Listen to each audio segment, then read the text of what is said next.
Hello, welcome everyone to the Spotlight here on Fightful. I'm Jeremy Lambert, joined as always by Stephen Jensen. Jensen, how are you, buddy? It's early. It's earlier than even usual. Last week we started the show at 9:30, and this week we're like, well, we'll do 8:30. So it's very early. I got my coffee for the FMC watchers. It's Friday. What's today? Thursday morning coffee. Yep. We're early. You can maybe call us early morning guys, Steele. Oh no! Oh god! We're gonna talk about that on today's show. But no, I'm glad we're doing the show today because I got some overtime this week at work, so that's why we're doing it an hour early today. But at 8:30 show instead of 9:30 show. But I'm happy to be here. I'm glad we're talking about some wrestling, and I'm appreciate everyone joining us this morning here in the chat. A lot to talk about. Guys, you can leave a super chat here on YouTube. You can go to humperchats.com and leave a humper chat. Any chat that gets left, question, comment, statement will be read on the air. It's even too early for me. I can't speak. I don't have my words correctly. One man, look at this transition. One man who did speak last night had a lot to say. Stephen Jensen, a lot to say. This goes back to, I guess if you want to be real, it goes back to when all the WWE guys were signing, but it all kind of came to a head on Saturday. MJF, he skipped the Double or Nothing Fan Fest. People are like, oh, where's MJF? Is he working? What's going on? Fightful reported that MJF booked a flight out of Vegas, did not get on the flight, but it was booked. There's proof that it was booked. And then people were wondering, oh, is he going to show up to Double or Nothing? Showed up to Double or Nothing, lost quickly to Wardlow. MJF claimed that he showed up just before his match, did his match, left right away. That was that. It was supposed to be a sit-down meeting with MJF and Tony Khan after Double or Nothing. People were wondering if MJF, he went out on a stretcher at Double or Nothing. So they're like, oh, this is how they're going to write him off of television. He's done. We're not going to see him forever. Wednesday afternoon, MJF speaks. He's going to speak on Dynamite. And he spoke. He showed up on Dynamite. He's like, this is Maxwell Jacob. This is not MJF. He cut a shoot promo, essentially, explaining why he was unhappy. The WWE guys, the ex-WWE guys coming in and make money. Nobody can lace his boots. He does the second highest quarter ratings of anybody in the company. I assume CM Punk is first. That's my guess. Yeah. I'll DM Mookie, see who's first. But he does the second highest ratings, the quarter hour ratings. He called Tony Khan a fucking mark, which was bleeped. He said Tony Khan should be in the stands with everybody else.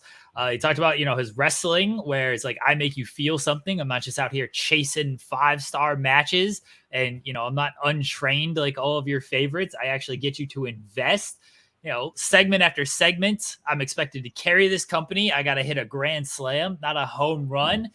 This man went on one last night. I can't do it justice. If you haven't seen it, watch it. What's wrong with you? It was one of the best promos probably ever.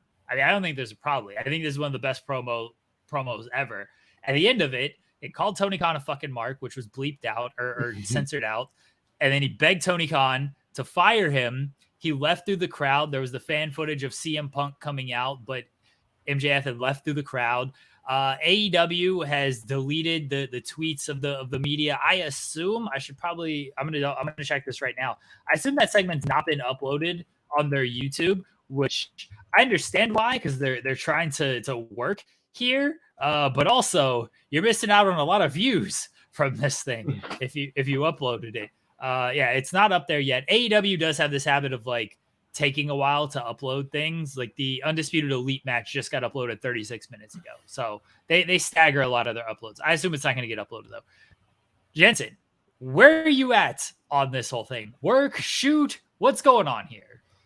I think at this point, it's got to be a work. Like it has to be. Like there's no way that they're just like letting this play out like that if it's all a shoot. I just don't see that. But I think this is about as close to like a work shoot promo as like you could get. Like I think that I'd imagine it was somewhat along the lines of like the CM Punk pipe bomb, where WWE knew he was going out with a live mic, and they knew he was going to say some stuff that was like going to be outside of the box, but they were prepared for what he was going to say, you know, like to some degree.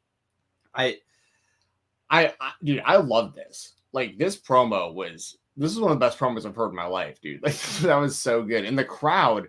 The crazy thing is the crowd was like going crazy and like cheering him by the end of it. And it's like, wait, are y'all turning like MJF almost into like an anti-hero, like baby face, like without even meaning to? Like I'm with you too. When he got destroyed by Wardlow, not only was the match itself just like a complete squash, and the kind of match that, you know, especially with the stretcher at the end and stuff, it really seemed like the way to write him off TV. And I think that they're really playing to the internet fan base and to the journalists and stuff that, you know, it's like the AEW fans know what's going on between MJF and the company, at least to some degree. Like they know that there's the contract issues and the fan fest stuff. And they know that there is real behind the scenes things going on. But now it's like, you know, it's just one of those things where they've just played into it so well. If this is all a work at this point, like having MJF and Wardlow be the first match of the show so that MJF could get in there and get out and just had him get just squashed and pretty much written off television is what it seemed like they were doing. And then to hear him cut that promo last night was like, oh my God, they must have worked something out. Like they had to have worked something out, because otherwise I don't think MJF would have been there. So, dude, yeah, this promo was absolutely incredible. Like I was marking out like the whole time, like standing up in my living room, like cheering pretty much, like, oh man, this is crazy. I'm glad I'm here. Because here's the thing, I love Tony Khan. Like I'm not one of those guys who's a Tony Khan hater or anything like that. But what MJF was spitting was like, you just spitting facts out there. And I think that, you know, the contract situation is tough. Because, and I hope that they've worked something out that works out for both MJF and for AEW and Tony Khan. But the problem with what MJF is doing is it's very similar in sports to a rookie contract. And I'm not saying it's necessarily fair. I'm just saying that's how this works. Because granted, in the UFC, sometimes it's a little different. Depending on the sport, sometimes it's a little different. But like the problem with the MJF situation is that on both ends is that he does deserve a lot more money than what he's getting. If he is being, I've heard stuff about him getting like 4 or 5 times less than what some of these top guys coming from the WWE are getting. Now, if you're comparing to like a CM Punk or like a Danielson, maybe a CM Punk and a Danielson maybe should be making more, because like they are worldwide superstars and have been established for as long as they have. And like, I get that, but if there's a guy like an Adam Cole or even like a Hangman Page or something that's like making like 4 times more than what MJF is, if I was MJF, I'd be upset about that, because I'd be like, I'm featured as a main eventer. I don't think the issue is so much like an Adam Cole or a Hangman Page. Adam Cole, like, yeah, CM Punk, Bryan Danielson, that's understanding. Adam Cole, he was seen as a big star coming in. I can even understand him getting Hangman Page. Tony Khan knew that was going to be one of his top guys from the start. I think MJF was going to be there as well, especially because of he was immediately paired up with Cody and everything. But Hangman Page was also, he knew that was going to be a world champion from the start. I think the issue is the guys like Malachi Black and Keith Lee and Swerve Scott coming in. And it's no knock on these guys, but these are just like ex-WWE guys coming in, and now they're making more than MJF, who has done top-notch program after top-notch program after top-notch program. Like Malachi Black he's guy who leads House of Black. Swerve and Keith Lee, I think the world of Swerve Scott. I think everyone knows that. Swerve Strickland. But those guys, they're tag team guys right now. They're not featured guys. Like, I think it's the new guys that have come in since the start of the company like that are making more than MJF, that he has an issue with. And he's completely, like Kyle O'Reilly, he shouldn't be above MJF, but like Bobby Fish, these guys coming in shouldn't be making more than MJF. And I agree with all of that. But I also, like, the reason I brought up Adam Cole as an example is because I think that Adam Cole has more name value coming into the company, and he's been established for a long time and everything. But like, if you look at the landscape of AEW, MJF is as big, if not a bigger piece of AEW than even Adam Cole is, I think. Like, I think that MJF, I mean, he should be the future of your company for the next decade plus. Like, if he stays healthy, he's still, 25? I mean, it's like, but it's one of those things where you're totally right about that, though. Like, it's, some people are coming in from the WWE that are like lower on the card than MJF is and aren't doing as much like, I don't want to say as much value, because I think that like long-term, someone like Swerve is going to provide a lot of value long-term for AEW, but like based on what MJF has done for the company up to this point and where he's at and where he was headed, I mean, with that CM Punk feud, and I mean, all of his feuds have been incredible. The Darby feud was incredible. The Jericho feud, like everything has been a home run. And even from the beginning, him and Cody going at it and stuff, like there's so much, he means so much to the history of AEW, but the problem on both sides is like MJF has a legitimate reason to want more money right now, because 2 years is a long time, especially in sports. Like, a lot can happen in 2 years, and he wants to ensure that he's getting the payout that he deserves now. And I understand that. But on the flip side, if you're Tony, it's hard to set that precedent of like renegotiating someone's contract and not giving them an extension, because I mean, because for people who don't know, then don't screw up your own pay scale by paying guys too much. Don't pay Malachi Black more than MJF. Don't screw up your own pay scale by overpaying these WWE guys.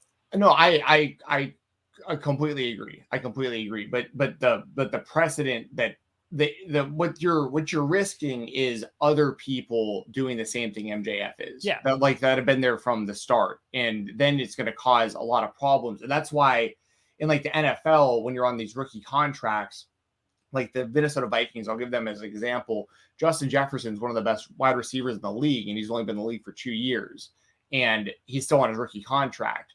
But that's just the way that it is. But he knows that come free agency and when his rookie deal is up, he's going to get a humongous payout for his next contract.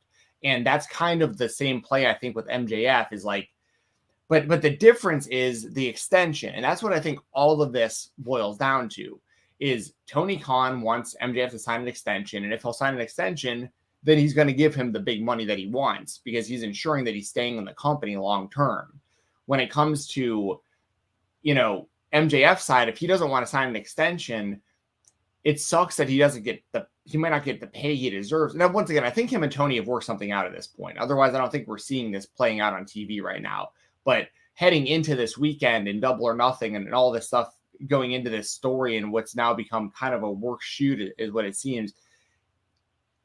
It's just one of those things where, like, if you're Tony Khan, it's hard to up someone's pay when they're like, I'm leaving in 2 years. You're just like, okay, well, if you're telling me you're going to leave, I don't want to pay you more money. So it's like, it's a tough situation to be in for both sides to work something out. What I'm hoping they've worked out personally is I've hoped that Tony is kind of bent over backwards and just giving MJF a pay bump, and with or without an extension. I hope MJF's just making more money and they can work this thing out. And hopefully MJF stays happy enough that he'll stay. But if you're MJF, you'd be a fool not to test free agency in 2 years. So there's just so many layers to this. Cause if you're him, the same thing's going on in MMA a lot, is like, if you have value, you want to know what your market value is in free agency. Even if you want to stay in AEW, you still want to get an offer from the WWE to bring back to AEW and say, hey, this is how much they're saying I'm worth. Like, can you give me that? Because like, and that's how this works. And that's how free agency works. And this is how independent contractors find out their true value. So it's like, so I understand Tony Khan's side and I understand MJF's side, but to your point, I think the main issues have been caused by Tony Khan because he's giving people way more money than MJF is making, mainly because they've just coming from WWE over to AEW, but they're not as valuable, at least up to this point, as MJF is on the show. Most of the people we're talking about. Yeah, the majority of the people definitely are not. I think it started as a shoot, I think MJF legitimately is unhappy. I think everything he said in that promo was true last night. I don't think he was bullshitting or working any of his words. But I do think to go out there on television and to say those things, he certainly will. It was certainly a work, because I don't think that Tony Khan is going to allow that. I don't think it plays out that way. They've done a great job they're not promoting on social media. They've kept everything under wraps. Tony Khan has said no comment about a lot of things. MJF has gone pretty much silent on social media. They've done a good job like playing into this whole angle. And I do think it is a work at this point. I don't think it started this way. I really don't. I think everything MJF said was true, but then they had their meeting. They worked out something. I assume MJF got more money. Otherwise, I don't know. I think he'd probably still be unhappy if he didn't. Here's my question though, after all of that, after everything MJF said last night, is where is this going and what's the end game? Like, what is the end game to all of this? Tony Khan doesn't want to be an on-screen authority figure. He said that 1,000 times, unless he's changed his mind. That's possible. Unless he's changed his mind. MJF, who was your biggest heel, is now going to be your biggest baby face almost, unless the fans turn back against them of like, oh, fuck you. You want to get more money than all of these guys we actually love. But like everything he said last night was getting cheered, and everyone like knows how good he is at this. So it's not even, they're not even like kayfabing any of this stuff anymore, because everyone's like, oh yeah, MJF does make us feel something. The last 2 pay-per-views he's had, for my money, the 2 biggest matches on the show, the 2 best built matches, I should say. Punk and MJF was the best built match. That was the most invested in. I was into a feud going into Revolution. MJF and Wardlow was the most investment I had into a feud going into Double or Nothing. I know CM Punk and Hangman Page was the big match, but as far as like a storytelling perspective, Wardlow and MJF was built 2 years. Like that was the best built feud they had going into that pay-per-view. And he's done this almost every single time he's been on pay-per-view. He's had, if not the best built feud, one of the best built feuds. He's great at what he does, because he does make you feel something. Like the crowd was behind him for stuff last night, and almost turned against AEW and Tony Khan. So is he like this big baby face? Like, is CM Punk gonna confront him, and CM Punk does turn heel? Maybe that's the play. Is Punk turns into like, yeah, I came in here, I took all the money, I took the title, fuck all y'all, and he turns into that dick heel that we all kind of like expected. But and then MJF is the stand up for AEW guy. I don't know, like that's sort of where. How do you think this plays out? Like, what do you think the end game is to all this? That's a fantastic question. It really is, because I legitimately don't know, because on one hand, I've been saying for quite a while that CM Punk should beat Hangman for the title, which happened, and then I thought that MJF should be the one to beat CM Punk eventually. Whether that's 3 months from now, 6 months from now, a year from now, like whatever. But I think them circling back to MJF and CM Punk, and them having even though MJF is going to say he's 2-1 against CM Punk technically or whatever, but like they're 1-1, they can have a big trilogy match. MJF could ultimately win the feud. It would be huge for him to win that title from CM Punk. They could go that route still, because maybe, like you said, because at some point we're definitely getting CM Punk heel turn at some point. It's just, once again, a matter of when they're going to do it and like what the right story is for him to do it. Maybe that's this.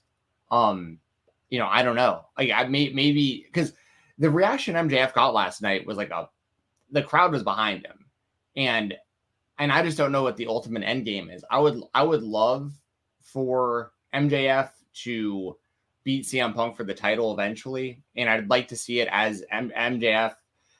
I've said this before too. If they can make CM Punk, like, because we know CM Punk could be a crazy good heel. Like, he's one of the best heel. Like, when he's really dug in and he really wants the crowd to hate him, he is a fantastic heel. And I think MJF being the one to like almost out heel CM Punk to get the title off of him, but the crowd wanting to see it and the crowd being behind MJF for him to be the one to get the title off Punk, that's an interesting story. But I don't know where they go in the immediate short term. I really don't. Because part of me wants to say maybe they should leave MJF home for a couple weeks and I just think, let this keep boiling, you know? I think they will, because now they're going into Forbidden Door, and that's going to be their focus. MJF is, I mean, he said it last night, like, I don't give a fuck about New Japan. I don't think he has any interest in like doing this show, doing any type of like, oh, let's do this dream match type of thing. I don't think he's going to be on this Forbidden Door show at all. So this is an easy way to just keep him off TV, because he probably wasn't going to do much when it comes to Forbidden Door anyway. Because I don't know if there was a match out there that he was really clamoring for, that he felt he could like build up to be something. Like it would be a short-term story, obviously, because it's just going to be, it's in a couple of weeks. So I think this is an easy way to just keep him off of television while they do all their Forbidden Door stuff. And then after that, you know, heading into All Out, we shall see where MJF stands. But I do think for right now, he's just going to be off TV. Yeah, I think that makes the most sense. And there's a lot of people in the chat that are talking about, you know, the possibilities of MJF in a WWE, and you know, the grass isn't always greener. You know, I think MJF he could potentially be the biggest star in WWE if he went over there. Once again, we're talking about his age and his in-ring ability and his promo skills and stuff. I think I think MJF's one of the best overall wrestlers in the entire world. I've been a fan for quite a while. I really, really like what he does. And I think he hasn't even hit, he's still years off from his prime, which is like scary, because he's going to be so damn good for so long. But man, you never know over there in the WWE. Like, they wanted to turn Adam Cole into a manager and like cut his hair and all that stuff. Like MJF, like, who knows what they actually do if he goes over there? Does he wind up in NXT 2.0 as someone's manager? Does he? I mean, no, they'll see him the same way they kind of saw Cody. Is like the problem with like Cole and the guys they wanted to bring up from NXT onto the main roster was, one, I don't think Vince had any interest in that black and gold NXT product. And so he's like, these are Triple H guys. Who cares? If he's seen them in AEW, just being there gives them more value. I think if Adam Cole went back right now, he'd probably be treated as a bigger deal than just coming from NXT, because he's just seen as more valuable just being in AEW. That's how Vince will typically do business with this stuff. Is it if you leave and show value elsewhere and then come back, that's actually more valuable than just being on your own brand at NXT. I think he'd be treated very well. And I think Cody would have, he'd be in Vince's ear, somebody Bruce's ear, and just being like, yeah, like this guy, you gotta ride with him. Oh, no, I totally agree. And I'm exaggerating with the NXT stuff. I'm just saying, my point is really more like it's a wild card of like what they're going to actually do with him when he shows up. Now, I think the Cody link, it would be huge for him, because Cody clearly has a lot of pull and influence right now in the WWE. And I think that, you know, him and MJF are tight. So I think that MJF he'd have a chance, but there's so much they'd have to do to probably water him down. Like on screen, he could probably cut pretty similar promos to what he does now, just like minus the cursing. But at like autograph signings and meet and greets and stuff, I just don't see WWE being okay with like when little kids walk up to him at an autograph signing, him like doing what he does currently at autograph signings, like because he's gonna make all these kids cry at these things, and like he makes fun of everybody. He won't sign autographs, he won't take pictures. Like, just don't book him for that stuff. Then just don't book him for these meet and greets and everything. Just keep sending Drew McIntyre out there. It's fine. Hey, I'm fine with that too. I'm fine. I'm just saying, like, I would like to be optimistic about the idea of MJF going to WWE and absolutely killing it. I would love to see that. We know that like the future is bright for him in AEW if he stays. But Sasha Banks made Izzy cry. And everything worked out well there. My point, what I'm talking about is like when MJF's at an autograph signing and a kid rolls up in a wheelchair and he starts making fun of them, because he does those kind of things. Yeah. You know what I mean? WWE is not going to be okay with something like that. Like, you know what I mean? This is why you just don't send him to that stuff. I know he's one of your top guys, but they don't send they don't have any good heels, but they don't need to send their top heels to do that stuff. That's what the baby faces are for. Keep sending Drew, send Cody, it'll be fine. Leave your heel. Roman Reigns doesn't do a bunch of like meet and greets and autograph signings and all this stuff, and they do fine. Just keep sending Drew McIntyre. He loves that shit. Send him to do 3 million interviews that he does. Yeah. All right. True. But here at the end of the day, I guess kind of for where we're at, right? And by the way, when I talk about MJF and that kind of stuff, he treats everybody the same. He doesn't care what your background is, who you are, who you're with. He treats everybody like absolute dirt. He treats it when it comes to when he meets fans and all that stuff. But I think that, once again, in the short term, I'm just really interested to see where this goes, like you do. I want to know what the end game eventually is going to be.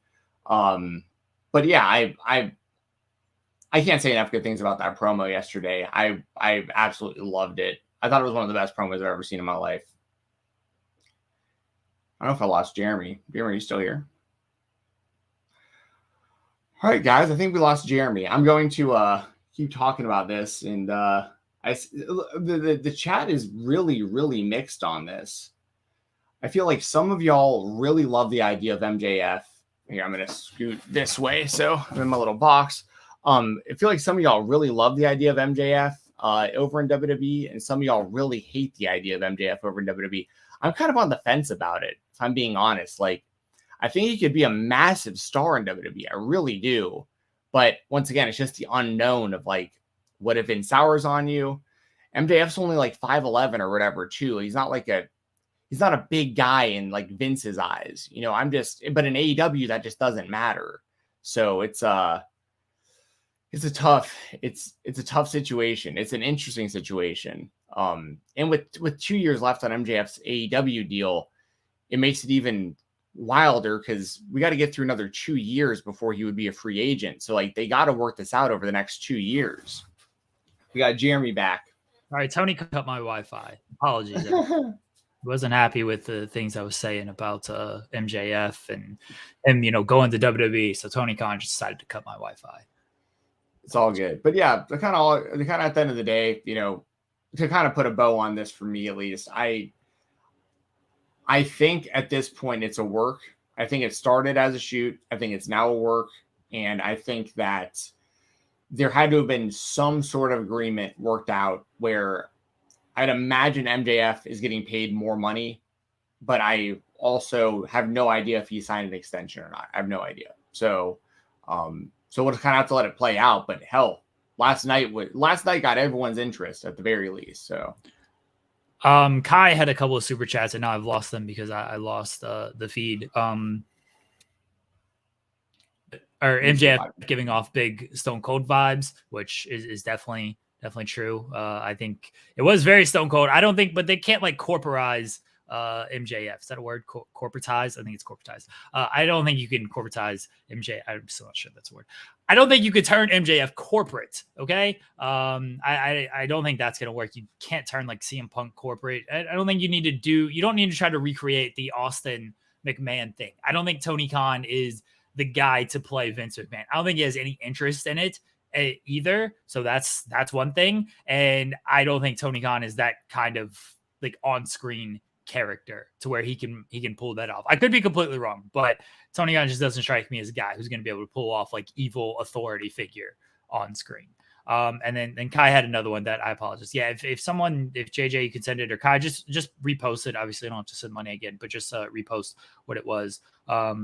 And I'll make sure I read it because I know it was MJF related. And then we will move on. But I'm with you. I think it started off as a shoot. It's turned into a work. Very interested to see where this all goes. I think they'll I don't know if you let it cool down because I don't think that's completely the play, but I do think they're going to let it like simmer a little bit. MJF beats down TK, I guess was your other one. That was a super chat. Yeah. Yeah. Thank you, Kai. Yeah, sure. Just go. I thought that was going to happen last night before he left through the crowd. And I thought like he was going to walk to the back. They were going to keep the camera on him and he's going to like knock the headset off of Tony Khan or something. And then just slap Tony Khan in the backstage area. And that would have definitely given away that it was a work. And that would have been that, but we'll see where it goes. I don't think we're going to get immediate answers. I think the answers will come after Forbidden Door. I think right now they're going to focus on Forbidden Door and then they'll go back because they didn't reference MJF stuff at all. Like, they cut to black. The announcers acted like it never happened. and they pulled it from social media. I doubt the video gets uploaded on YouTube. They're just acting like this didn't happen. Like they're playing it very well as like, hey, we don't condone any of this. This was a shoot. That's how they are playing it, and that's how they're going to probably continue to play it until MJF eventually does return. And that's not something you can advertise either. It's like his return. He's just got to come back at some point, which I know might upset like the network or whatever, because you probably want to advertise, hey, MJF is back. But to do this and to pull it off, you can't advertise his return. He's just got to return. Yeah. And I mean, because you could even like come out and like attack someone at Forbidden Door or something, but once he does that, like then you know it's a work. Like the second that he comes out and he starts like having matches and stuff. So yeah, I'm very, very, very interested to see how this all winds up playing out over the next, few weeks and few months and stuff. But yeah, incredible promo. Absolutely incredible stuff. That to me, I mean, it got comparisons to the pipe bomb. I thought this was like levels above the pipe bomb. Maybe that's blasphemous of me to say, but I thought this was levels above the pipe bomb. It may have been the best promo ever.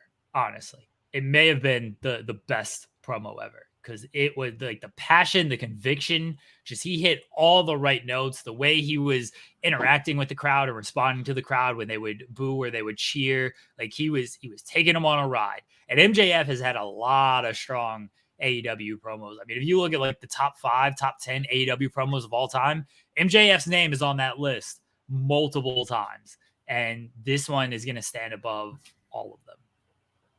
Yeah. It's going to be tough to top that one.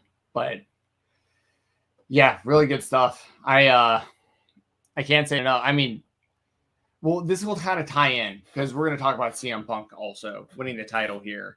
Like I said, I want to see MJF eventually beat Punk for that championship. But we do, our other spotlight for this week for AEW is CM Punk winning the AEW title. That's something that we need to talk about on this show because it's a huge title change.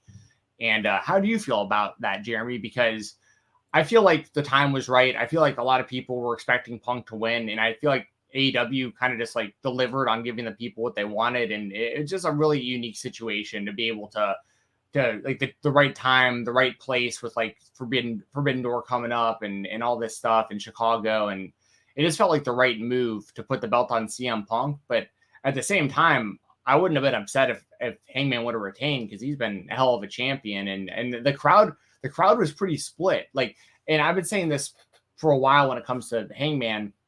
I think that, the whole goal of this title run for Hangman was for the crowd and the fan base to view him on the same level as guys like CM Punk and Kenny Omega and Bryan Danielson and those kind of guys. And when you're getting dueling, let's go Hangman CM Punk, let's go Hangman CM Punk, like the mission's been accomplished. Like Hangman's a bona fide main eventer. So how did you feel about this title change? I said it last week. I thought the move was to put the title on CM Punk. I thought it was his time. No offense to Hangman's run. He had great matches. Parts of it felt cold. I didn't think the stories were there that should have been there coming out of the Kenny Omega feud. The Adam Cole story was like, it felt rushed with things. And then it felt, I said it all last week. I didn't think Adam Cole was the right guy to challenge at that time. And I didn't think they did a great job with that feud. The Danielson feud, the matches were great. Danielson won the tournament. Fine. The CM Punk feud, I thought it was a little too short. I wish, and COVID played a little bit of factor there. But it was just a little too short. I would have liked to see a little bit longer. And James is right. Like nothing could live up to the Chase story. Like that's 100% true. It's not their fault that story was so good. I still think Hangman just deserved a little bit. He just deserved more, like better stuff coming out of that of the title win. And he had great matches, but as far as like from a storytelling perspective, it wasn't as good as I think it could have been. CM Punk, you're probably going to get some really good stories. I do think Forbidden Door muddies things a little bit because his first match isn't even a title. His first pay-per-view match isn't even a title defense. It's just going to be against, maybe it will be a title defense because I think he's beating Tanahashi. I don't think Tanahashi's going to beat CM Punk in Chicago, because Tanahashi's a guy who doesn't care. He can lose. It's fine. It'll be all good. So maybe they'll just put the title on the line just because I'm pretty positive CM Punk's going to win. I thought the move was CM Punk, though, because I think there's just more meat with him being the champion. And I do think that at some point we will get this heel turn. And maybe the MJF stuff plays into it. We'll see. But I think at some point we're going to get the heel turn. And I think there's a lot to do with CM Punk as champion. We will see what they do. Last night he teamed with FTR for the Bret Hart tribute team, which was fine. Now he's going to wrestle Tanahashi. I'm really looking forward to that match. I hope CM Punk, I don't know if he's like worn out physically. I mean, the buckshot was obviously he messed that up twice. Yeah. He messed up the springboard clothesline last night. Maybe just stay away from the ropes. Stay away from clotheslines and ropes, CM Punk. Just don't do that stuff anymore because it hadn't gone well these past couple of matches. Maybe he just needs to take a break. He needs a week off or something, and he'll be okay. I'm now more interested in like how they follow up with Hangman because he's wrestling David Finlay on Friday, and like, he's gonna beat Finlay. Like, what are they gonna do with Hangman coming out of all of this? Because he had the big chase, he won the title. His reign was, from a match quality perspective, excellent, but for a lot of fans was a little bit flat. And that's why CM Punk, so many people were clamoring for CM Punk to win the title. And Hangman got a great reaction in the building. Hangman was also, it felt like the crowd was like more on Hangman's side, but they didn't, like CM Punk winning, everyone was fine with that. So it was a little flat for a lot of fans. And now, like, what are they going to do with Hangman coming out of this title run? I hope they still like keep him very strong and at a high level because he certainly deserves that. Yeah. I saw a Bad Company Bill just commented Hangman versus Okada at Forbidden Door, which I mean I love that idea. Because that keeps Hangman as a perceived main eventer going against the top guy of New Japan. And it's kind of, I like the idea of like Buckshot Lariat versus Rainmaker, like the two clothesline variants, like, and that's like, so I like that idea a lot. I really wanted to see like Hangman and Ibushi as well, but Ibushi, I don't know what's going on right now with that. So I mean, I would love to see Hangman and Okada personally at Forbidden Door, because once again, it accomplishes a lot. It accomplishes keeping Hangman as a main event level guy, especially if he beat Okada. Like, I don't think he will, because like I think New Japan's going to want Okada to go over in like whatever match he's in, and rightfully so. I mean, with what Okada means to that company, I doubt he loses at Forbidden Door. But does this also lead to Hangman? Because the thing with Hangman is when he has a big loss. I talked about this with Doug a little bit on our show on Tuesday. When he has a big loss, he doesn't just like take the L. He like takes it way too personally, and like that's when we've seen like the alcoholism and all that stuff too. And I don't know if they go back to that with like, maybe they do. My only reservation with them going back to Hangman drinking again would be if someone like Moxley wasn't okay with that, but I feel like he probably is, considering they've used that in the story for the build Jericho up. reference. Yeah. So I feel like he's, as long as like he's okay with it, and other people who have like dealt with like substance abuse issue and stuff like that, as long as like they're okay with that kind of story, like I'm okay with it then too. And I think that that's what I'm interested to see. Like, does Hangman start drinking again? Is this like kind of a downward spiral, and does he have to do a big redemption story again? Or is that like, has it been played out? Like, have we already seen that? And like, it's never going to get as good as that redemption story to beat Omega. So maybe they need to do something completely different this time. Does he do more with the Dark Order again? Because they've been. Yeah. Do you think he remembers that like he has friends in the Dark Order? Like, do you think like now that he's champion, he just kind of abandoned his friends and his friends abandoned him? Do you think he like shows up to Dark Order and is like, hey, where's Stu? What happened? What's going on here? Future WWE WrestleMania main eventer. True. Yeah, exactly. You think he remembers that these guys are still with the company and his friends and everything, and he bought them lawnmowers stuff? Right. Is Colt doing? He's going more to like ROH is what it sounds like. That's what it sounds like. But who knows when ROH is like back running weekly or anything like that? Yeah. So yeah, I am very interested to see though where this goes for Hangman, because like I said, I think he'll have a heavily featured match at Forbidden Door, and like I said, I think the match with Okada makes perfect sense. As a matter of fact, speaking of the clothesline versus clothesline type thing, I really think that Hangman, it's kind of tough now because he's dug so deep into the buckshot, but like, I wish his finisher was just a straight up lariat, and then like he did the buckshot for like special occasions. Like that was like the one where it's like he hits the buckshot, it's over. Like you don't kick out of the buckshot, but he can beat you with just straight up lariat like most of the time. Because I just I like that extra little thing. Now that granted, he kind of already has that with the dead eye, because like he has like a secondary finisher that's like even more brutal than the buckshot is, which is pretty badass for him to have all these tools in his arsenal. But I've always thought that maybe Hangman should just hit some really nice lariats every now and then and save the flips for like big occasions for the buckshot. But because like even with Okada and the Rainmaker, like the one Rainmaker usually gets the job done, but every now and then he'll like hold on to that grip and keep bringing you back up and hit it multiple times. And if he hits you with multiple Rainmakers, probably game over.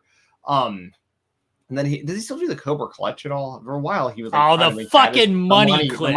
This is the worst finisher in all of wrestling. Money clip. He doesn't lock it. It looks like shit. Like he doesn't cinch that thing up at all. It looks like the freaking John Cena STFU. I hate this finisher.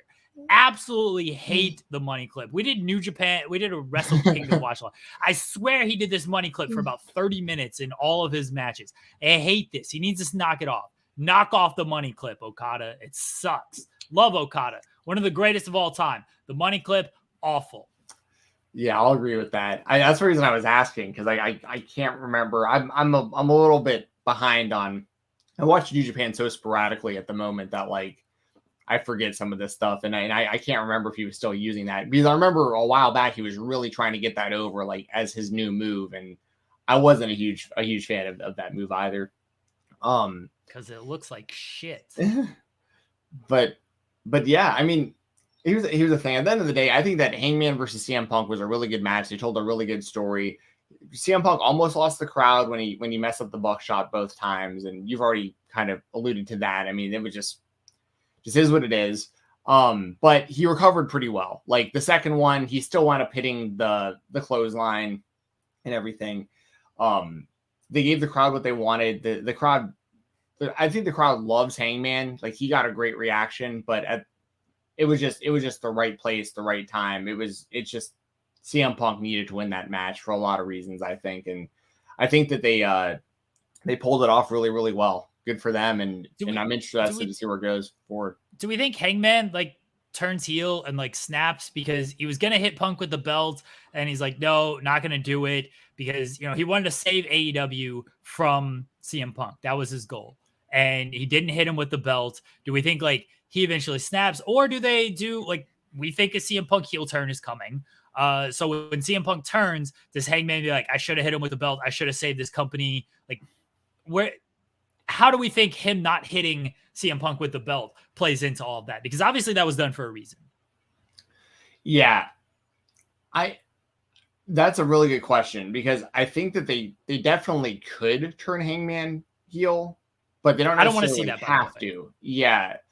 Yeah. Either do I, to be honest. Like I'd rather see CM Punk turn heel, but like the real opportunity I really feel like is Hangman going back to drinking and the crowd being really behind him, and CM Punk turning heel and being like, y'all are cheering this alcoholic. Like I'm straight edge. Like I'm better than this. Y'all are better than this. Like, why are you cheering this guy? And it kind of like drives him nuts that like someone who's displaying, the traits that CM Punk doesn't like is the one who's getting like all these cheers and stuff. I think it would have worked out better with Hangman as the champion though, if they were going to go with that story, if he was still drinking as the champion and CM Punk turned heel and that's how he beat him.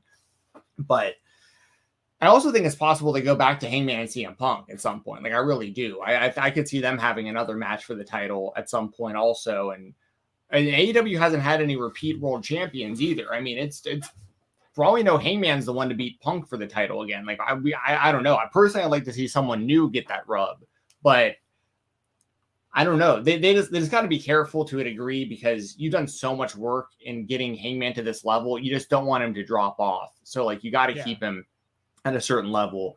But yeah, personally, I like to see him stay as a babyface, but they'll definitely play into because this has been Hangman's character the whole time he's been in AEW, has been like the should I or shouldn't I? Like, should I hit this guy with his belt or shouldn't I? Like, should I go back to drinking or shouldn't I? Like, do I have friends or don't I? Like, he's the anxious millennial cowboy. You know what I mean? Like, he's got a lot going on in his head, and he's kind of mentally fragile in a lot of ways.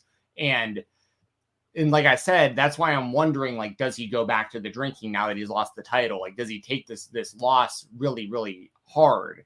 Or does he learn from his mistakes in the past with his last redemption storyline and shrug this one off and just start racking up wins and get back into title contention? So, but the good thing is we don't know, but these are all good options. Like I'm excited to see where they wind up going with all of this. I'm sure he'll just have a bunch of good matches and that'll be that. Just keep booking him against cool matches that people like. You don't need to actually tell stories. No, I think Hangman will be fine. I think they'll hopefully do him justice with stuff because he was a very good champion and he's still one of the top guys in the company. He's still one of the top guys in the company. They just have so many guys that could be top guys, and that's where you get worried about guys getting lost in the shuffle. And I hope Hangman doesn't get lost in the shuffle. David Finlay, he's going to beat David Finlay on Friday, I would imagine. I don't know, like if he does a post-match promo or anything after that, that'll be the big thing for Hangman. So I'm interested to see where they go with Hangman. They do have a lot of options with him, and hopefully they follow up his title loss with something more than just he just has matches and he's just kind of a guy and he's just there. Let's move on to WWE spotlights. We had what I thought was a very good promo until Wednesday when MJF cut his promo. Seth Rollins on Raw for the go home show against Cody Rhodes and Hell in a Cell. He referenced AEW. Didn't like outright say AEW, but he said you left 6 years ago. Your little friends tried to tear down what I built and it didn't work. You came back here. He said you don't get to take a sledgehammer to the throne and then come back and try to take that throne from me. I was talking about Cody leaving, going to AEW, Cody smashing the throne at Double or Nothing 3 years ago. I thought it was a good promo by Seth. People are going to latch on to, I thought Seth didn't like it when AEW guys mentioned WWE on television and he finds it corny and he finds it cheap and he finds it lowbrow and all this stuff. Look, it's different. We kind of thought that he didn't outright mention AEW. We kind of knew that at some point Cody's AEW past was going to be referenced, and Seth has mentioned it before. And Seth, in that same interview where he said like, oh, it's tacky for AEW guys to mention WWE, he acknowledged that like when we do it, it's different because we're acknowledging history. It's not just, hey, let's take a cheap shot to take a cheap shot. And that is what Seth was essentially doing here. He was acknowledging Cody's history when it came to AEW. I don't have a problem with any of the shots. AEW guys can take their shots. WWE guys can take their shots. I think it's all great. I'm defending Seth Rollins. I'm a Seth Rollins defender now. I don't have the glove, unfortunately. But yeah, I'm a Seth Rollins defender now. I thought this was a very good promo. I really like the brawl that they did. And this pay-per-view doesn't have a ton of juice for me, but I am looking forward to what they do with Cody and Seth. What did you think of this promo, Jensen? I like the promo. It was, I like hearing them finally talking about those kind of things because it's like the elephant in the room. It needed to be addressed, and I love that the lines that they went with were about like you can't go over there and smash a throne and then come over here and expect to take my throne. Like I like that a lot, and also Seth's a heel, so for him to kind of be a hypocrite in a way, like, if people have an issue with, Seth Rollins thinks it's lowbrow to talk about the other company and yada yada. It's like, well, he's a heel, so like he's kind of being contradictory. So like, you know what I mean? Like, why it's okay for him to go against his own word. Yeah, I mean, my biggest thing is I really don't want to see Cody lose at all heading into a match with Roman. I really Benson, don't. are you gonna cry if Cody loses? You're such a big Cody fan. You said you'll cry if he wins if he beats Roman at SummerSlam. Yeah. Will you cry if he loses? No, I won't cry if he loses, but I will cry tears of joy if he beats Roman Reigns for the world title. But especially if I'm there live. But now what throws me off though is like if he loses at Hell in a Cell, do they just do the whole thing that everyone's expecting where he'll just win Money in the Bank, and then do they hold off until WrestleMania for the thing with him and Roman and all this? I want him, Roman, SummerSlam, Nashville, Tennessee, so I can be there live.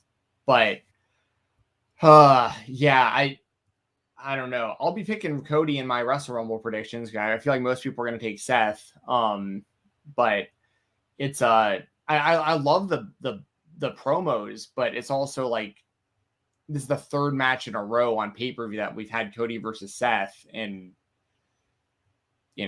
I just think that there's a lot of money to be made for the WWE and a lot of interest to be generated for the WWE with I say undefeated Cody because we're talking about his current run here, an undefeated Cody going in against Roman Reigns, who hasn't lost the title, and he hasn't lost a match since sometime in 2019. I mean, I think there's some devaluing that would go on if Cody loses this match, and then he doesn't need to win Money in the Bank to be a title challenger. Although he was supposed to win Money in the Bank 10 years ago, and they changed the plans on him last minute, and maybe that's something he really wants to accomplish, and maybe that's part of the story. But as far as the actual promo though, I thought the promo was really good, but it's also kind of like a pro. It's not even really it's a heelish thing because it's Seth Rollins, but at the same time, he's kind of spitting truth on that too. He's just bringing up the facts of Cody left, and he, and this is what he did when he was over there, and now he's kind of crawled back, and he's not really lying about anything. So he's, so it's it. But like I said, I like the promo. I'm just worried about the outcome of this match because if you're WWE, it's hard to believe that they're just going to have Cody beat him 3 pay-per-views in a row. But at the same time, what's the point of having Seth ultimately win this? It just, I don't know. Wins and losses don't matter, Jensen. You're trying to make too much sense of winning and losing when none of it matters. Cody's trying to make it matter with winners' purses and everything. He's trying, but at the end of the day, they don't care about that shit. They'll have Cody lose, and then the next night, he can just salvage himself with a promo. He can win Money in the Bank, and then he can lose a bunch when he's Money in the Bank briefcase holder because they love doing that shit. But wins and losses, they don't matter. Seth can lose. Honestly, Seth can lose this and be fine. Seth has lost all year and hurt him at all. He's still in these top programs. He can win Money in the Bank. Honestly, Seth can lose this, and Seth can win Money in the Bank. It doesn't matter. These wins and losses don't matter. The promo was great, though. Yeah. Hey, fair enough. That's fair enough. But yeah, great promo. I think the match is going to still be great. I think it's going to be so one of, if not the best match of. Is Cody going to bleed? You think Cody bleeds? That's a good question. I think he's going to. I think he's going to want to. He'll find a way. Yeah, that might be kind of like a Flair type scenario where they're don't do it, and he's I won't, and then he goes out there and immediately and then it was what are you going to do? Ask for forgiveness later. You know what I mean? Cody's gonna gig himself just before the match, and then he's gonna tell Seth just right here, give me with a couple good shots, it'll bust. They'll be ran into the cage, got hit with a couple stiff ones. It happens. Cody's up. If Cody does not bleed, I will be shocked. I will be absolutely stunned if Cody does not bleed. I think he will. I was gonna say I'll bleed on air, but I'm not cutting myself. I'm sorry. I don't need to see that, especially this early in the morning. Gig myself, gig myself at 9:30 on a Thursday next week. That wouldn't go well. I have no idea how to do it. I get Brett in here to gig me like he did for Austin at WrestleMania 13. Is this Seth's first Hell in a Cell since Fiend? No, he did the match against Edge. JJ. That's right. Yeah, he may have done one after that as well, but I distinctly remember the match against Edge last year. Cody blades himself and Seth just faints. That's one way to win. Well, if anyone can get away with it though, it's obviously Cody. He's getting like a kind of treatment that we haven't really seen before. And to your point from earlier, you know, this really, we talked about it before on the show, but like, it's so strange upping your value outside of the company. And that's how they perceive you as a star. Like it's, you know, even like Jeff Jarrett and stuff, like he went off and like created TNA and like did all that stuff. And like now they keep bringing him back as like a backstage guy and like an agent and stuff. Jeff Jarrett, that's because he's the greatest grifting worker of all time. Like this man is on a different level. He's legitimately the best worker of all time. This man went to GCW, is like, yeah, let me get this payday. Let me get this win. And then he's like, deuces, I'm going to take this WWE job. Deuces, I'm going to run this minor league baseball team. Jeff Jarrett's the best worker of all time. No debate. Him and Kevin Nash are like 1 and 2 for me. These dudes, they'll just stay relevant and stay working forever. Doesn't matter. Flair has fucked things up. Hogan has fucked things up. Like a lot of these legends, they just say dumb stuff and they screw up whatever career they want. I mean, Flair now back in good graces. They're doing a documentary and stuff. Hogan can come back and like host. Jeff Jarrett remains relevant in like all promotions and is now back with WWE. And he's selling people gold bars and shit. Like that's how he's probably getting paid in gold bars. So he sold Vince gold bars. Fuck NFTs and crypto. Gold bars is where it's at. Jeff Jarrett knew this man's the best worker of all time. Yeah. I mean, he's going to win. I can't dispute it. He's going to win the NWA World Title. We'll talk about that in a second. That's my prediction. Your WWE spotlight. This spots me so much. Friday night, you're just like Shanky dancing. I don't need to see anything else from WWE anymore. Just Shanky dancing. This happened on SmackDown. Shanky was dancing. Yeah, it's the only thing I saw from SmackDown too. It like popped up on my timeline or something, and I immediately DM'd you. I was just like, yeah, Shanky dancing. Don't need to see anything else. Yeah, that's pretty much the spotlight. Like I just wanted to throw that out there because I thought it was funny. Like he's just out there and he's so tall. This guy, he's got to be close to like a 7-footer, like a legit 7-footer. Like he's a tall dude, and I just thought it was funny because he was pretty much out there just like spamming like Fortnite dances. Like he's like up there like by like the announcer's table. Oh, and this man's like do all the Shanky dances here. He's always, and then he like switching it up to like other stuff. I can't like, floss. If I try to floss, it's like hold on. Starts flossing. I mean, yeah. Oh, you're gonna actually you're in a Christian. Look at this old school Christian Cage shirt right here, baby. Captain Charisma shirt. Yeah, my camera isn't great, but like I don't know how to floss. Hold on. Get out of here, Stephen Jensen. No one needs to see you. Everybody wants to see me attempt to floss, which I can't do at all. Okay, so it's like, how do you do it? It's like that. And then I can't do this at all. That's not how you I'm gonna have to try right? too. All right. It's like all right, you're gonna floss. I can't do it. I can't do it either because I can't. Two old white men trying to floss. This isn't going well. Wait, hold on. No, now I'm on the spot. It's like a it's like a boom. That's a little bit better. Thing. Something like that. I think. I just knocked myself out. Yeah, he's just busting your mic out over here. Just breaking shit. Yeah, Shanky's over here like doing all this. He's like friggin' Vanilla Ice over here, just like doing this thing. So my new spotlight is Shanky's badass because he can dance and I can't apparently. Yeah, no, I really can't dance. To dance. We're way too white to be dance. fair, I'm too Jewish too. I think it's a known thing that Jews can't dance. Jews just don't have rhythm, unfortunately, and that's I am that, so I just don't have rhythm. But yeah, I can't do the floss. And the sad thing is I play a lot of Fortnite. Like that's like a game that me and my brother, like it's like a bonding thing for us because like we love to play duos together. As a matter of fact, I got a Dark Voyager Funko Pop right here. As a matter of fact, you can I don't see understand it, any of these references. Fortnite. But yeah. Anyway, Shanky doing for basically just spamming Fortnite dances was just funny to me. So I wanted to make it the spotlight because it's just so WWE, right? We're like, hey, we have this guy who's honestly he's like a 7-footer, and like there's all these things we could do with this guy.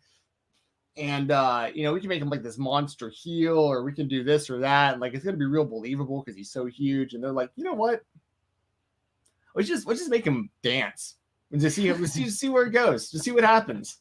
Like this isn't going to wind up good for him. Like, he's not going to get, I mean, he might get over in the short term. Fans might kind of like laugh at this. Oh, like, they don't care. Yeah, he's just going to dance and he'll just be a comedy guy and it'll be fine. They have no actual interest of pushing this guy. So sure, you may as well just have some fun out there. It'll be fine. He's not trying to get over and, oh, this is going to hurt his main event status. Oh, like if it keeps him on television, shit, that's better than half these guys that they have no idea what to do with. That's very true. But it is funny. It's funny to watch. And I am intrigued to see week after week how this develops. Like, he's going to keep dancing. There's no long-term play here. Well, no, but I mean, like, how long will this go on? Like, how long before Vince either thinks that this is so funny that, like, he's going to get a push, or that it's, like, just there's going to give up on it? You know what I mean? Like, I feel like this is just, it's not going to wind up good for Shanky doing this. It honestly could. It actually could. You're right. He could just get a big push out of this. Vince just thinks this whole shit's hilarious. And he's like, push the dancing guy. Let's do it. Let's just push this guy. And Pile Driver Finisher makes a good point that I want to bring up. Gender's music, that shit bangs. That's a good ass song. All right. When that theme plays, I'm like, yeah, let go. Da, da, da, da, da, da, let go. I don't know the song. I don't know what it's called. That song's really good. That and the Usos theme forever pops me. That shit comes on like, yeah, screw it down since day one. I'm always dancing that. Fiance looks at me like, what are you doing? Like, you gotta get it going. That song fucking bangs right there. Well, the funny thing for me with Shanky was like, it came so out of the blue for me. I don't know if they've been like teasing this at all, or if it was just random for everyone. Okay, because I was like, all I saw was him like looking like he was gonna attack someone at the announce table or something, and I was like, where's this heading? And then he just starts dancing, and then he's going from different dance to different dance, and the crowd was kind of like into it, but they were also like really confused too. Oh, like, they'll start playing it. The kids will start dancing soon enough. They'll camera cut to all the people in the crowd dancing. They're gonna get some mileage out of this shit. They will 100% get some mileage out of this. Yeah. So we'll see. I mean, I can't forget the Funkasaurus. You know what I mean? Like, no, we should forget that, but we'll really that's my point. That's my point. All right. Well, shout out Shanky. You made the show this week, Shanky. My other spotlight this week is from Shanky dancing to, unfortunately, Matt Cardona tearing his bicep, needing surgery. This is a big blow for a lot of reasons. And the biggest one, at least in the immediate future, is that he was supposed to defend the NWA World Heavyweight Championship against Nick Aldis next week at a show named after him.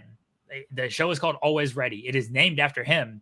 And now he said he's going to be there. I don't think he's wrestling just a few days after bicep surgery. He's due for surgery on Tuesday is what he said. So I don't think he's wrestling just a few days after bicep surgery. I don't know what they're going to do with the title. And my assumption is that Jeff Jarrett comes in. Well, so hold on. I think he's doing the surgery after. No, he said the surgery is on Tuesday. Yeah. Okay. He said yesterday that the surgery is on Tuesday. So okay, I got my timeline mixed up because he was saying he was going to do the match still, or I guess maybe he's just. He said he was going to appear. He said he was going to be there, but he never like promised he was going to do any type of like wrestling. Because he's like, I'll be there. You know, I got to show up. It's my pay-per-view. What Billy Corgan decides to do after that is what he decides to do. I don't think he's in any condition to actually wrestle. I really don't, because if he was, he probably wouldn't have said any of this stuff. He would just try to pull through it. He's doing surgery. I don't think he's going to wrestle. We'll see what they do with the title. My guess is Jeff Jarrett comes in, and Jeff Jarrett just wins the title, and he just takes it to WWE, and he defends it on WWE live events since he runs that whole program. Now, what I don't need is another Nick Aldis run. That's what I don't need. But because Cardona is going to be out for a while, because Jeff Jarrett is now back with WWE, I don't know who else they're going to go to in this spot unless they got somebody up their sleeve that they can sign and they can put in this spot. But I don't know who that is. They got Braun. They got Adam Scherr coming in. They got EC3. They got Cross coming in to take this title. I don't know. What do you think, Jensen? Yeah, this is another tough one because, like, I mean, so with Jeff Jarrett's role in WWE, because I legitimately don't know how this works anymore with them. Like, can he still work indies and stuff? Like, if he wants to wrestle, Is he allowed to do NWA if he wanted to? I don't think so. I'm not sure that I have no idea what his deal is, but he's technically an executive with WWE running live events. My guess is that he's not wrestling, he can't wrestle elsewhere, but he's Jeff Jarrett.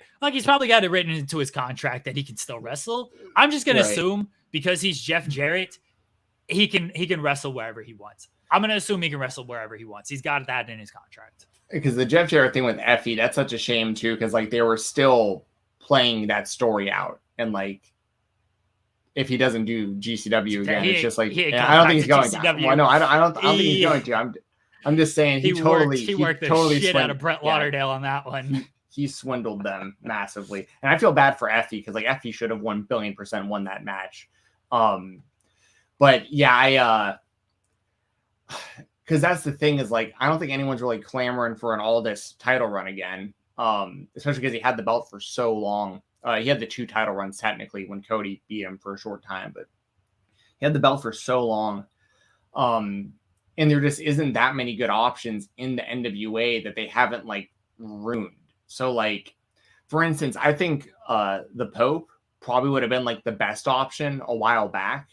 Especially when he was the TV champion and he was racking up the wins, and he's one of the most over guys that they have, and he's still very, very good in the ring. And but that's the problem. The other thing that sucks about this is, they were building up a stipulation between Cardona and Aldis as either being a cage match or a death match at this show.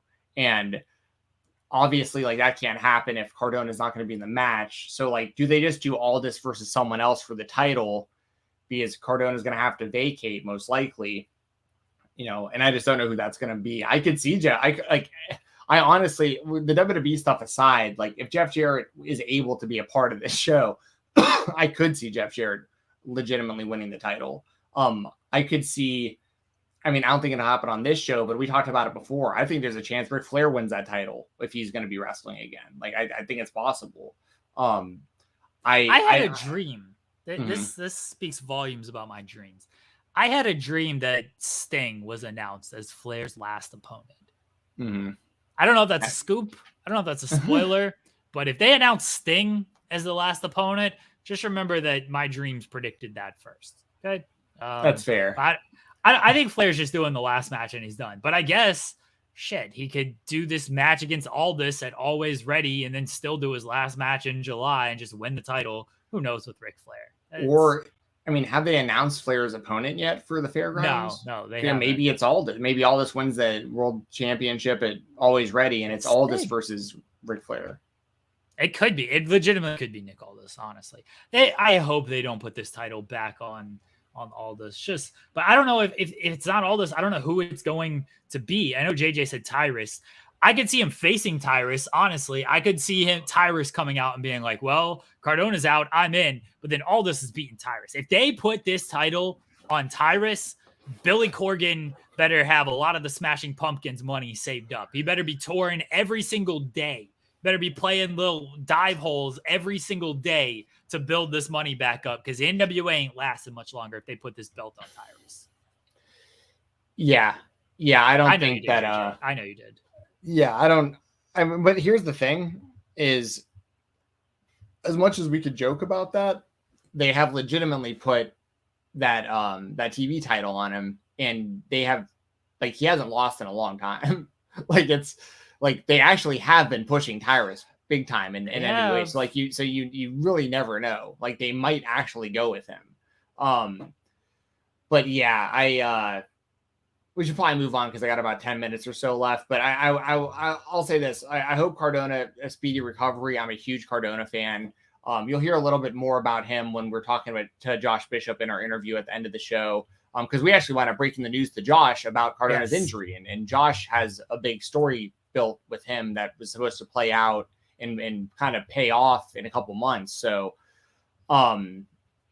yeah, I hope that Cardona gets back soon, because he's been killing it everywhere that he's at, and he's got stuff building in GCW, him and Blake Christian, and him versus the whole roster pretty much, and NWA champion, and just everything he's doing on the Indies, AIW Absolute and Intense champion. he's got all these title belts all over the place, and he means a lot to a lot of companies right now. So it's a bummer too, because that was the biggest draw for me of the entire NWA Always Ready show, was watching Cardona, and now he's not going to be on the show, and that's a bummer. Yeah. So it's a bummer. But I hope he gets. I hope he's back soon. I'm a huge fan. I'm a major mark, as they call themselves. So I'm Team Cardona for sure. So I'm looking forward to seeing him back, and I wish him a speedy recovery.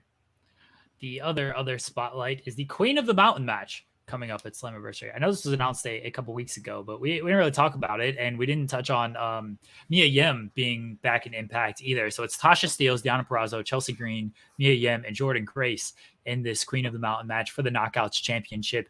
This is we weren't gonna reference Jeff Jarrett, JJ. This is our way to get Jeff Jarrett onto the show, and then we still talked about Jeff Jarrett for 20 minutes. Queen of the Mountain. It's obviously a King of the Mountain with women. I don't know your thoughts on the King of the Mountain match, Jensen. Like, what do you think of this concept? And I guess this match with these women in it.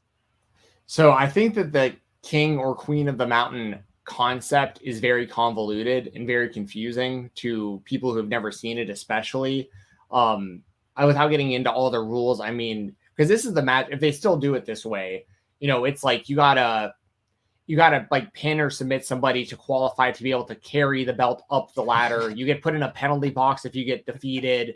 There's it's almost as bizarre as when they do like those reverse battle royals where like you had to get into the ring. Don't group it with a reverse battle royal. Do not do that. That shit is awful. But I'll say this is like levels above of like the feaster fired stuff, which is like, everyone goes after a briefcase, but like someone's gonna win getting fired from the company. So like, but yeah, I'll say this. I think the competitors in this match, this is great. Like, this is a great lineup. Yeah, that's what I'm trying to say. So we got Tasha Steele, Chelsea Green, Deonna Purrazzo, Jordynne Grace, and Mia Yim. I see some people in the chat saying it, and we say it all the time. Impact has one of the best. I'd say for a singular brand, one singular show, basically, I think they probably have the best collection of women's talent. If you look at WWE over the span of like all of their brands, then they do. But like Impact being just one show, I think that they have like the best women's roster. And this is 5 of their best women right here in this match. I'm really looking forward to it. I legitimately have no idea who's going to win, because like Tosh is a pretty new champion, but I think it's been a little hit or miss, but mainly hit. She's growing as the champion as well. Mia Yim's got a lot of buzz coming into the company recently. I think Jordynne Grace and Deonna Purrazzo are legitimately 2 of the best wrestlers just in the world in general, regardless of gender. And like, I'm always a fan of seeing them in a high profile situation. And Chelsea Green has done, I think she's like really over delivered from what I expected her to after leaving WWE. Like I was never the biggest Chelsea Green fan, but I think what she's done recently, she's really upped her game. And I think that she's looked really, really good. So like, and it's not that I dislike Chelsea to begin with. I want to make that clear. It's just, I always felt that she was maybe a little overhyped personally, but I think she's done really well in this recent role she's been in, whether it be in Impact or as a part of like, stuff with Cardona and GCW and stuff. And with AEW, I really like what Chelsea Green's been doing. So I like this matchup a lot. And as far as a prediction, like I would love to see Jordynne Grace win. Like I'm a huge Jordynne Grace fan. I feel like she constantly gets kind of lost in the mix.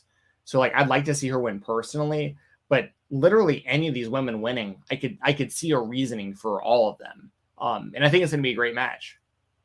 I love the concept of King of the Mountain now for this match, Queen of the Mountain. It is very convoluted, but it's also different and wacky enough that it pops me, because I love different and wacky shit.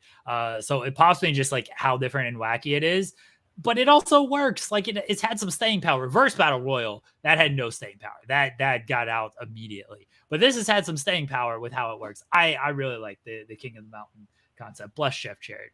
Just the greatest wrestler, the greatest worker, the greatest mind in the business that's ever lived. I think Mia Yim's going to win. I know she's on a short-term contract. It takes her to Bound for Glory. I think she can just have a short reign with the title and then drop it to whoever at Bound for Glory. But I think Mia Yim is going to end up winning this match. She came in with a lot of buzz. Her debut was great. She automatically looks like a star going into things. And I think if you give her the title, maybe there is a chance that she signs a longer extension with them, because obviously AEW is the other place she could go.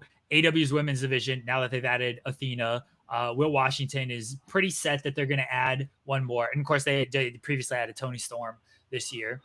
Will's pretty set that they're going to add one more in the next coming weeks and stuff. And, you know, Dakota, Candice, Tegan are all kind of the names floating out there. So if they add another one, Mia Yim very much could get lost in the shuffle. Impact, she ain't getting lost in the shuffle. She could be a star in Impact. So I think she ends up, if she wins the title, you could sell her on signing longer with Impact. And I think that she ends up staying with Impact. Whether she wins the title or not, I think she ends up staying with Impact. But I think Mia could have kind of a short run with the title. Yeah, I think all that totally makes sense.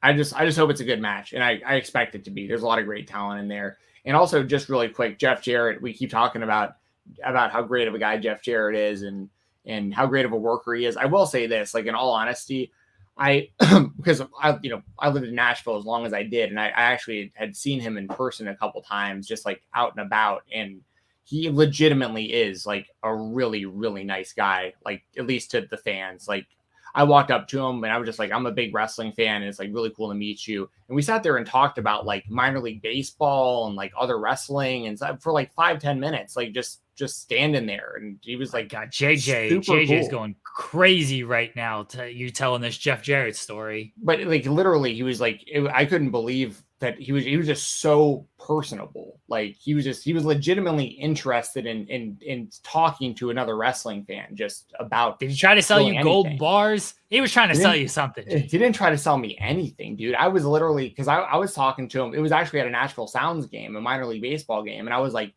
man, I wish that like y'all would run, because he was with NWA at the time.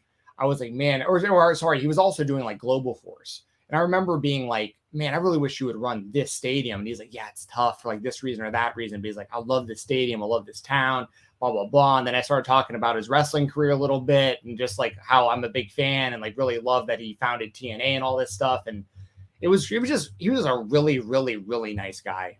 So I want to throw that out there for all the flack he gets for like all these various reasons. Like, if you're a wrestling fan, you approach Jeff Jarrett, he'll probably be really, really, really nice to you. So just throwing that out there. Just trying to sell you them gold bars. That's why he's nice to you.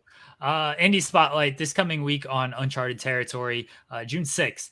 It'll be AC Mack defending the Independent Wrestling Championship against Speedball Bailey. So two former guests on the show. So Speedball continuing his run of greatness this year, just having banger matches after banger matches. I expect no different on this one against AC Mack. I'm really looking forward to this match. I've really enjoyed the Uncharted Territory season this year with it's been in the Southeast, which has been a big thing. And we've had Mose on the show to talk about it as well. He's doing commentary for it. So I think it's been Uncharted Territory was already like the best weekly independent show when it was being run in the Northeast, and now being in the Southeast, it's been just as good as advertised. So if you guys haven't been watching it, please watch it, and definitely check out Speedball against AC Mack this Monday, because I expect this to be one of the better independent matches. I mean, it might be the best Uncharted Territory match of the season when it's all said and done. Speedball, he doesn't miss. Speedball does not miss.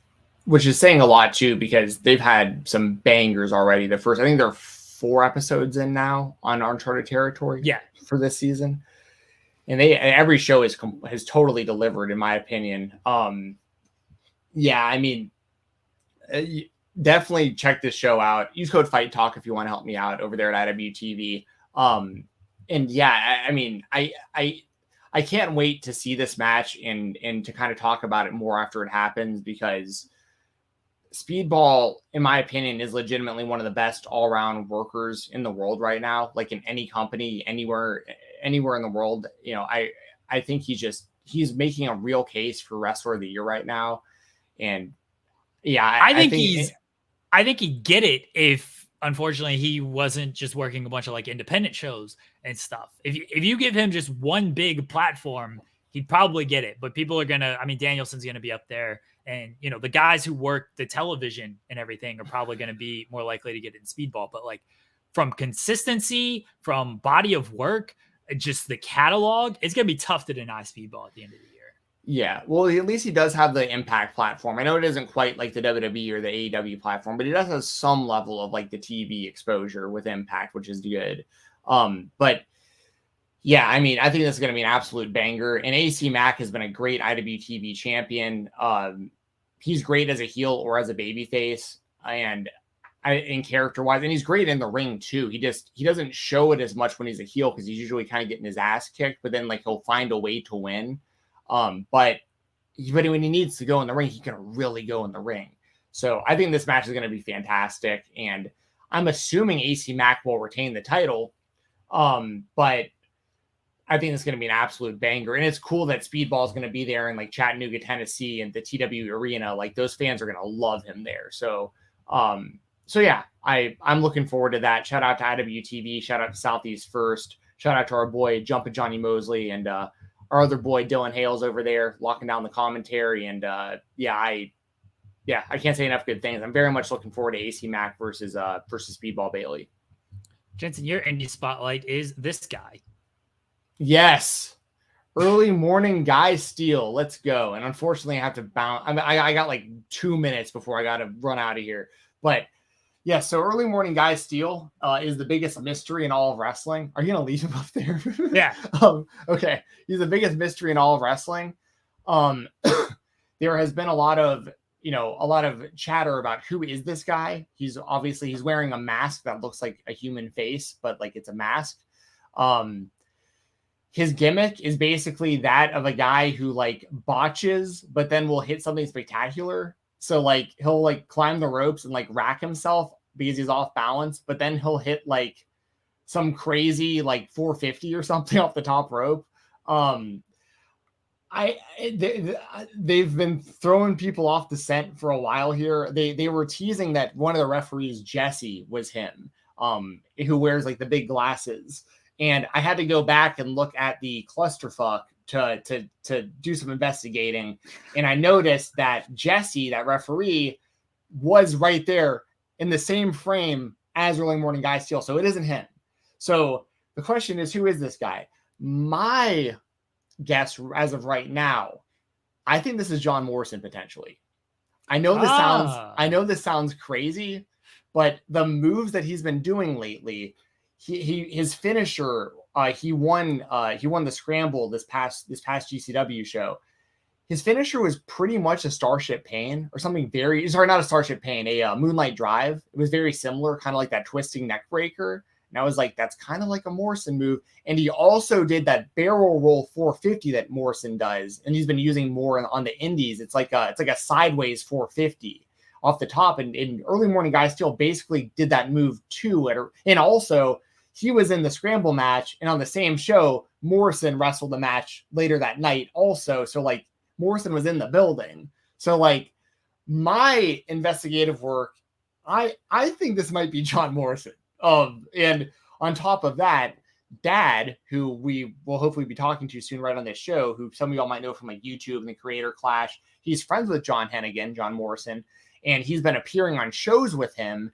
And I tweeted at Dad and said, hey, I want to see you versus Early Morning Guy Steele. And he was like, yeah, me too. And I'm like, is it Morrison? Like, so I think this might be Morrison. So I'm just throwing that out there. It would pop me tremendously if John Morrison is like, yeah, I'm wrestling Samoa Joe and Miro on AEW TV. And then on the weekends, I go cosplay as Early Morning Guy Steele. Good work if you can get it.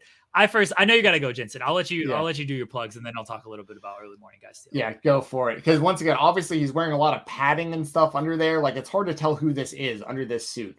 But that said, I don't know the height, so we'd have to do a little more investigating. But shout out to Early Morning Guy Steele. If y'all want to follow me on Twitter, it's _FIGHT TALK_. Just follow me there. And I gotta run. Thank you, Jensen. I'll talk to you next week. Jensen will be back next week. We're back at 9:30 next week, everybody. But thank you to Stephen Jensen. Enjoy the Josh Bishop interview, y'all. Yes. JJ, does Early Morning Guy Steele have Twitter? Let's see. If not, I'll tweet Joey Janela right now and see if we can't get early morning guy Steele on the show.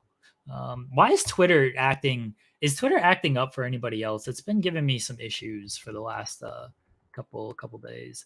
Oh, early morning guy Steele does have Twitter. Not a lot of followers. Now fighting humans, not just cows, for booking contacts. All right, so he's on Twitter. All right, let's tweet early morning guy Steele. Right. Hey, it's at early Steele. If anybody, would you like to be interviewed by? Oh wait, how should I set this up? Hey, we, myself, and at Fight Talk, Stephen Jensen would like to interview you on the spotlight. You are awesome. Let us know if you're interested. Okay, there we go. Let's see if we can get early morning guy Steele on this show. I first saw him at the Scramble. He's so good. He's hilarious. I didn't get it at first. I was like, this is stupid as shit. And granted, this is the Scramble, the clusterfuck. Not the Scramble, sorry, the clusterfuck. At spring break. And it's very late. It's like 3 a.m. or something. I'm very tired. And he comes up and yeah, he probably will be like, who the fuck is this? And he's out there. I was like, oh man, can we just end this thing? But then the more it went, I was like, this is so stupid, but it works. Bless early morning guy Steele. Maybe we'll get him on the spotlight in the coming weeks or something. We shall see. All right, everybody. I am going to throw to the interview we did with Josh Bishop. In AEW tradition, Josh did not have his video on, but he's there. I promise you he is there. We talked to Josh about his AEW run, comparisons to Sid, comparisons to the great Psycho Sid, where I go to bat for Sid. I talked about Britt Baker and his friendship with her, and learning from her. We did break the news of Cardona's injury to him. We talked a little bit of basketball at the end, and just really, really fun talk with Josh Bishop. Go about 30 minutes with Josh, and here we go. Let me at least hit the right buttons. I lost it when Tony Khan cut my Wi-Fi. Here we go. Josh Bishop from AEW. You can follow him at Joshua Bishop _. But here we go. Let's head on over to the interview. Welcome to the Creator Spotlight, the interview portion of the Spotlight with myself and Jeremy Lambert. I, of course, am Stephen Jensen. Today, via audio, we have one of my favorite independent wrestlers in the entire world, a guy whose journey I've been following for quite a while now. He's a big-time player in AEW. We just talked to John Thorne recently. He's going back after those absolute and intense championships that Matt Cardona holds. We are here with part of the Rip City Shooters, Joshua Bishop. Josh, how you doing today, man? I'm great. Thank you for having me on the show. I loved your guys' interview with Thorne a few weeks ago. Yeah, I appreciate that, man. He was a great interview. A lot of really, really great stuff, and spoke very highly of you and a lot of others that we see on a regular basis there at Absolute Intense Wrestling. Josh, just in general, man, like I feel like, you know, John talked about it a little bit last week. I feel like you've been on the brink of like really, really breaking out in the world of wrestling for a little while now. And I feel like your time in AEW, you become like a superstar of that promotion. And, you know, I've got to see you in a lot of different settings, especially like live in Nashville at Southern Underground Pro and all that stuff. How do you feel about kind of where you're at in wrestling right now? Because I know you've and Jeremy, I'm sure will pop back in. I know you've had a lot going on, but I know you've also, you know, I know you've had trials with WWE. I know other companies are interested, and I know you've done stuff with the NWA. Like, how are you feeling about kind of like where you're at right now in the wrestling world? I love it. I definitely have goals and things that I want to achieve. Like, I have my own personal goals and stuff. I don't like to put that stuff like out there online. I think it kind of like, then you're almost begging for it to happen. Like, I kind of have my own stuff in my phone that I put down every year, and like I've been checking more and more off like every year, like bigger ones up, just like climbing up the ladder of like working for more places, working more main events. Like we're having the chance to work and learn from getting in there with like some of the best dudes in the game at like the highest level, and just like learning and just like getting better every year. I love it. Like, I mean, yeah, like, it would be cool, I guess. Maybe, I don't know actually if it would be cool to be like signed somewhere or not, like, because everyone's kind of signed, so it's just nice being me and Wes are just doing our thing. We're just trying to grow on our own every year.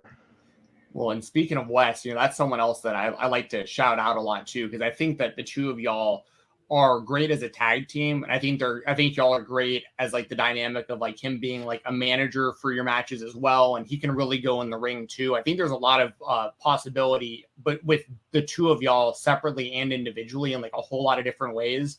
How do you know Wes? Because y'all seem really tight. I just met him at training. Well, for the first 2 or 3 shows I was at before he started coming to the school, like one of my duties was I was selling like the beer tickets and stuff, and he came to some of the shows, and I just remember he was getting beer tickets because, I mean, he looks the way he does, so he's pretty like recognizable, you know what I mean? And then he started coming to training, and then we just kind of hit it off. He's a couple years older than me, but like we have so much of the similar interests and the people we like in wrestling, like why we like wrestling. But then we also sometimes have some extreme polar opposites. So we just have like we're a good dynamic, I think. And I can manage him, he can manage me, we can do whatever. I don't really see it as like a manager role when we do stuff, more just kind of like outsider style, if that makes sense. It does. It really does. And I see it the same way. I remember Wes did some really good like promos that he recorded too for social media a little while back that kind of had those kind of vibes. It might have been like I remember you had a really, really good video package put together for something to the My Way video as well. The collective in Indiana. Yeah. For me and Justice, and then it was Barbed Wire. Yeah, that was bad. Well, speaking of you and Justice, I have to ask, like right now, before I forget to ask, because it happened to be the 3-year anniversary when we were talking to John the other day.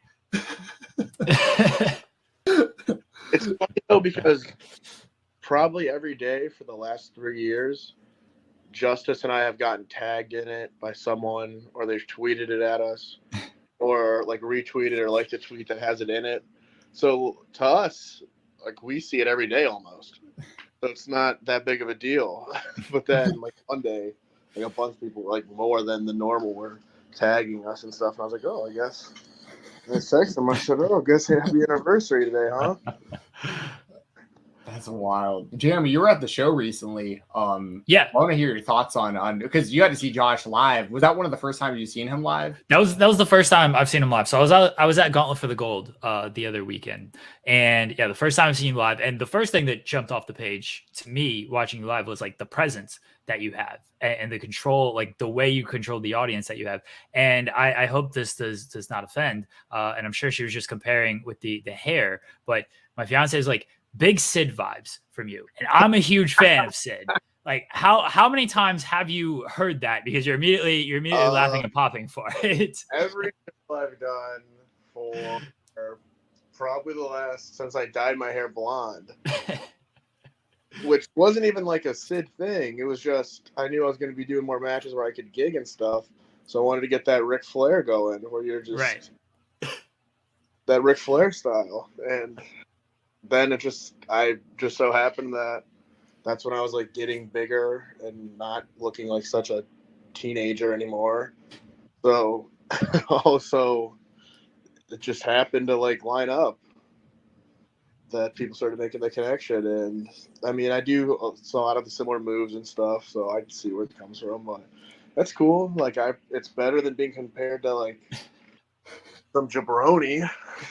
I mean, you got the jacket as well. Sid rules. Like for people who just like think Sid was the shits because they've maybe heard stories, haven't watched them. The man's charisma without like doing much, they've seen the botches on the mic and stuff, but that man, just the way he controlled an audience and the way like his charisma and everything, he was getting cheered over Shawn Michaels in Madison Square Garden at like peak Shawn Michaels during his WWF run. Don't tell me Sid was not awesome. Anybody listen? He is awesome. I'm not saying he's not. No, this isn't you. This is anybody who's like, oh, why are you comparing him to Sid? Sid was the shit. It's like, no, Sid was the man.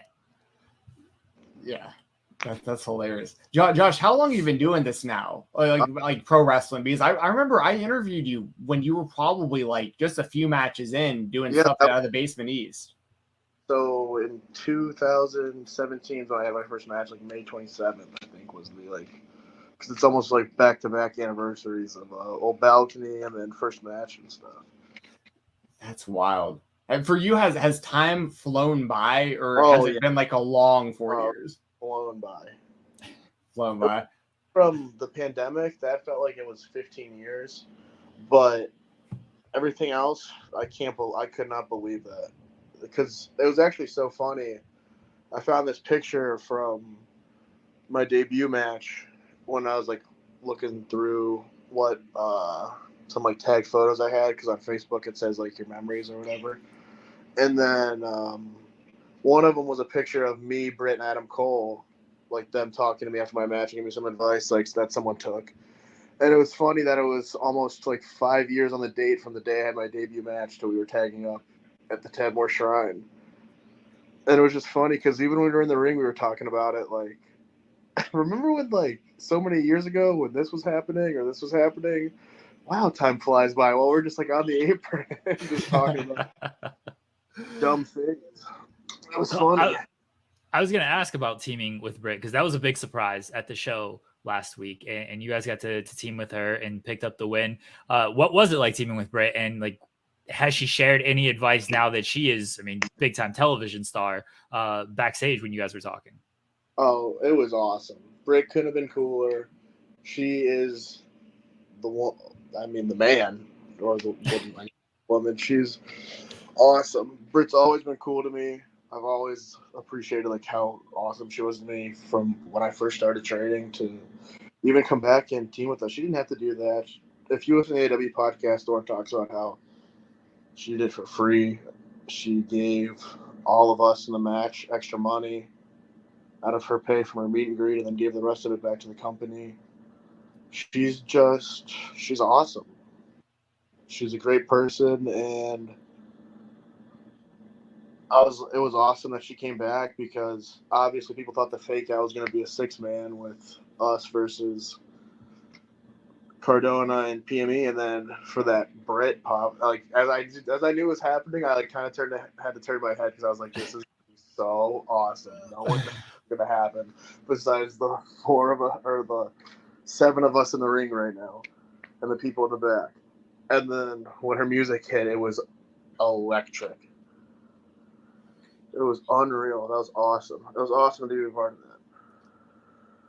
It was being in the crowd for that. It was a big surprise when that music hit, and it was great to see her come back. And she got the promo of like, we're friends, but like this is my blood and everything. So like that was, being live, it was a great experience. And then to see the match with her, it was a really cool moment for AEW. And John Thorne promised like some big surprises for the show. Certainly delivered with Britt Baker's return there. And great to hear like the kindness of her heart to do all that. She's always been awesome. She could not be cooler. What do you think it is, Josh, with AEW and John Thorne, just in general, where like we heard he told us during our interview a couple weeks ago about how Johnny Gargano never upped his rate because like he just wanted to help AEW. He charged $40 a match when he was one of the biggest names in all of wrestling. And it sounds like Britt Baker, she's paying it back. Like, what do you think it is with AEW and John Thorne and like kind of the operation as to why wrestlers are so selfless to help the promotion? It's just like a family.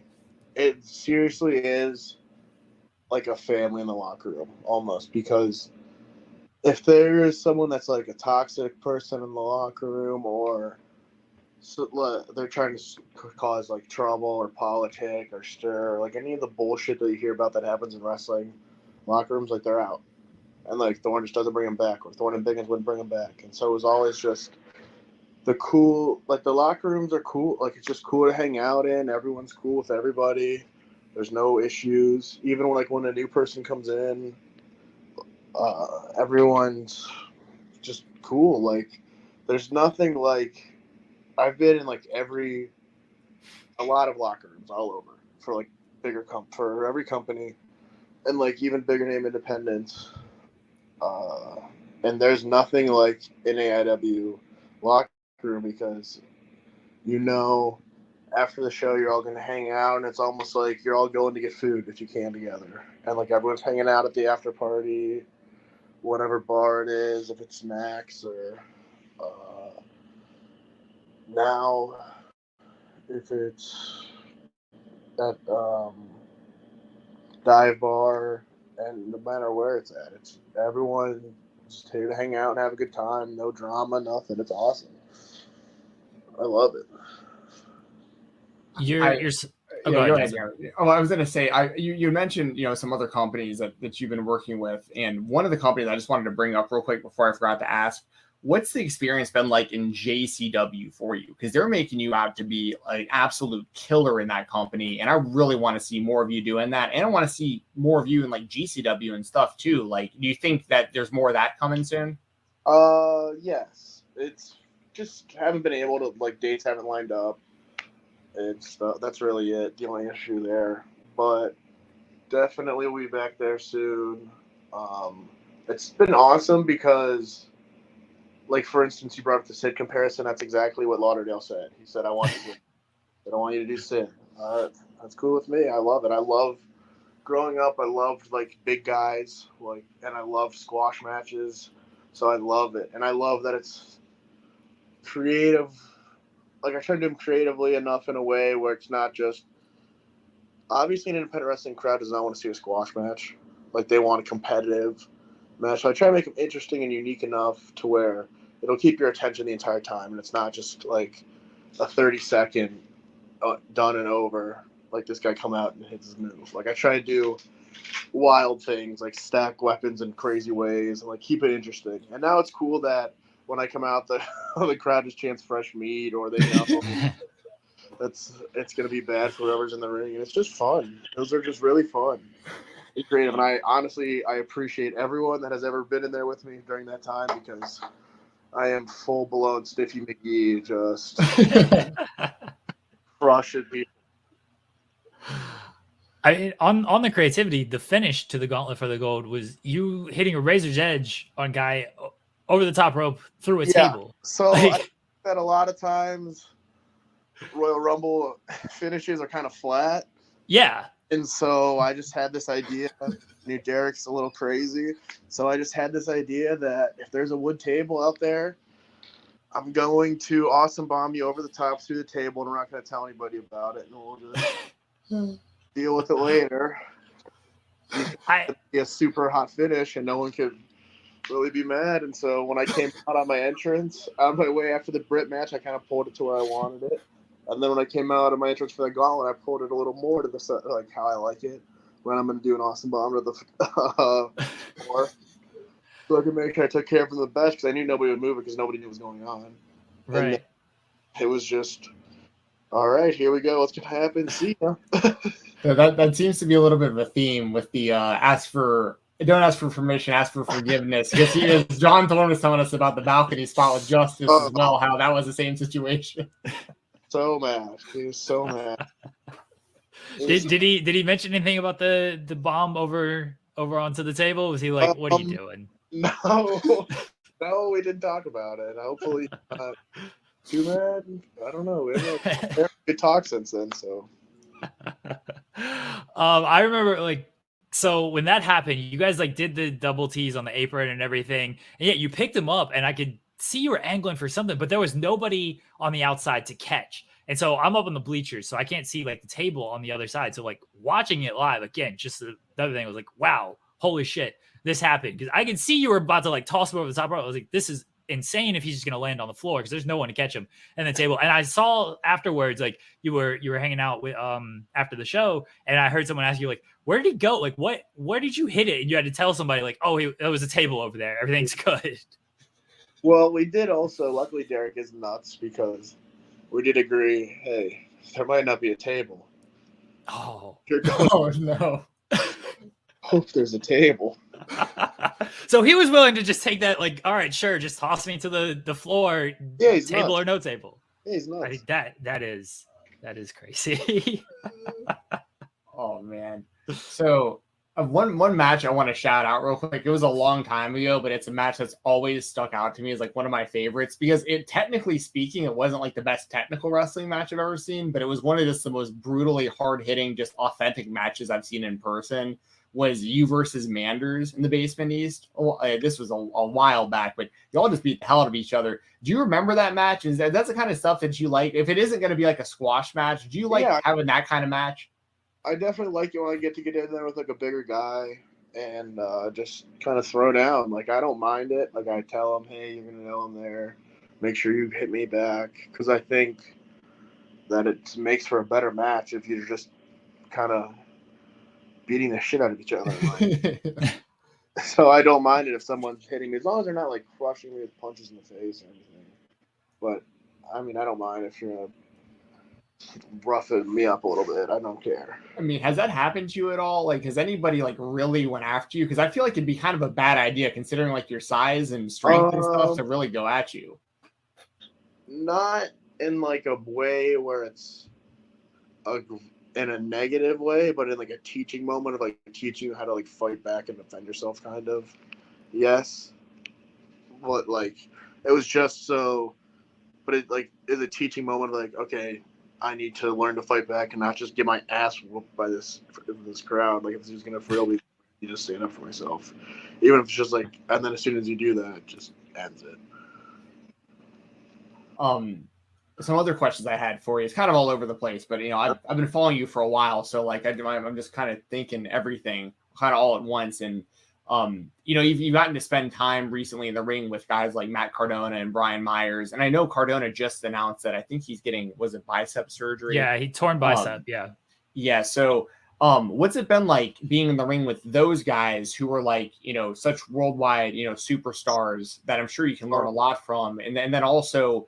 How does this maybe affect the timeline of, I guess we don't know for sure how long Cardona is going to be out, but that's the big kind of redemption story going on with you right now is you getting those titles back from Cardona. So how's it been working with those guys and how much are you looking forward to doing it again with those guys?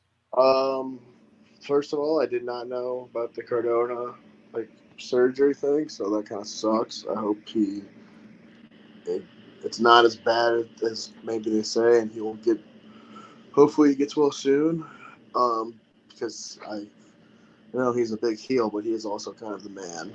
He's super helpful. I appreciate him a lot. Like he teaches me a lot every match, and in ways that are like, I don't think he means to be mean, but it's like, damn, all right, I really do need to step this shit up. So I appreciate it, and especially him and especially Myers, like that. Wrestling Brian Myers was so mind-boggling to me because he's someone that I think is probably honestly one of the best workers in the world. I seriously think him and Cardona are just unreal good at everything they do, and they're so underrated. So it's been awesome because they're so helpful to me and Wes, and it is awesome. I appreciate them so much because they help us out a lot when they don't have to. I was so good. I was going to ask if you heard anything about the Cardona situation because you're supposed to wrestle him in July, and like Jensen was saying, this is the big redemption that they were setting up. And I mean, torn bicep, that's usually like a 6-9 month recovery there if you get surgery. So it feels like he's going to be out for a little bit, and I did not know if you have been contacted about this and if you've heard of new plans, but apparently we're breaking the news to you. No, I have no idea. I hope that he's all right. I don't really know what I'm gonna do, I guess. I hope that John Thorne and AEW have some type of, I'm sure they're working on contingency plans, because Gauntlet for the Gold was supposed to set everything up, and then the angle afterward, and just the angle in general, the story in general, was supposed to set everything up. So hopefully there's some suitable replacement so you can still have your big match at Absolution. Yeah, I hope so. I don't know who. I don't know. If anyone wants to come to Absolution, I mean, I don't know. Oh man, maybe Myers, maybe you and Myers, maybe you know. Yeah, I wouldn't mind getting back in there with him again. It was pretty fun. It was awesome. Yeah. I mean, I've really enjoyed y'all's whole story with all that. I think it's been really, really cool to watch that all play out. Who are some people that you haven't got to mix it up with that you want to get in the ring with? I think definitely I would say a guy like Janela, probably. He's kind of the gatekeeper in a way, like the modern gatekeeper of the indies. I'd love to get in there with Tom Lawler again. I think I've wrestled him every year in my career. So just to see, is this going to be better than last time in like a weird way of like, am I getting better as a wrestler? A singles match with Derek Direction, I think, would be very fun. Or Derek Dillinger, sorry. Would be really fun. Just because we had fun with that, like 30 seconds we had at the Gauntlet. I bet we could do something nice and spicy.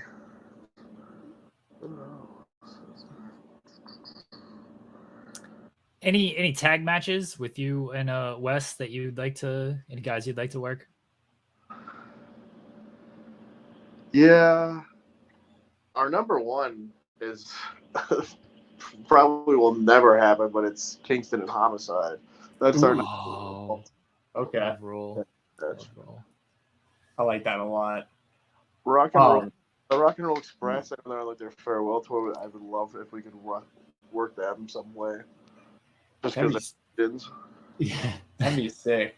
What was the experience like doing NWA, by the way? I know you were a part of the Crockett Cup, and I thought that was really cool because it was not only y'all, but also seeing Balances Forever up there, too. That was really cool to see.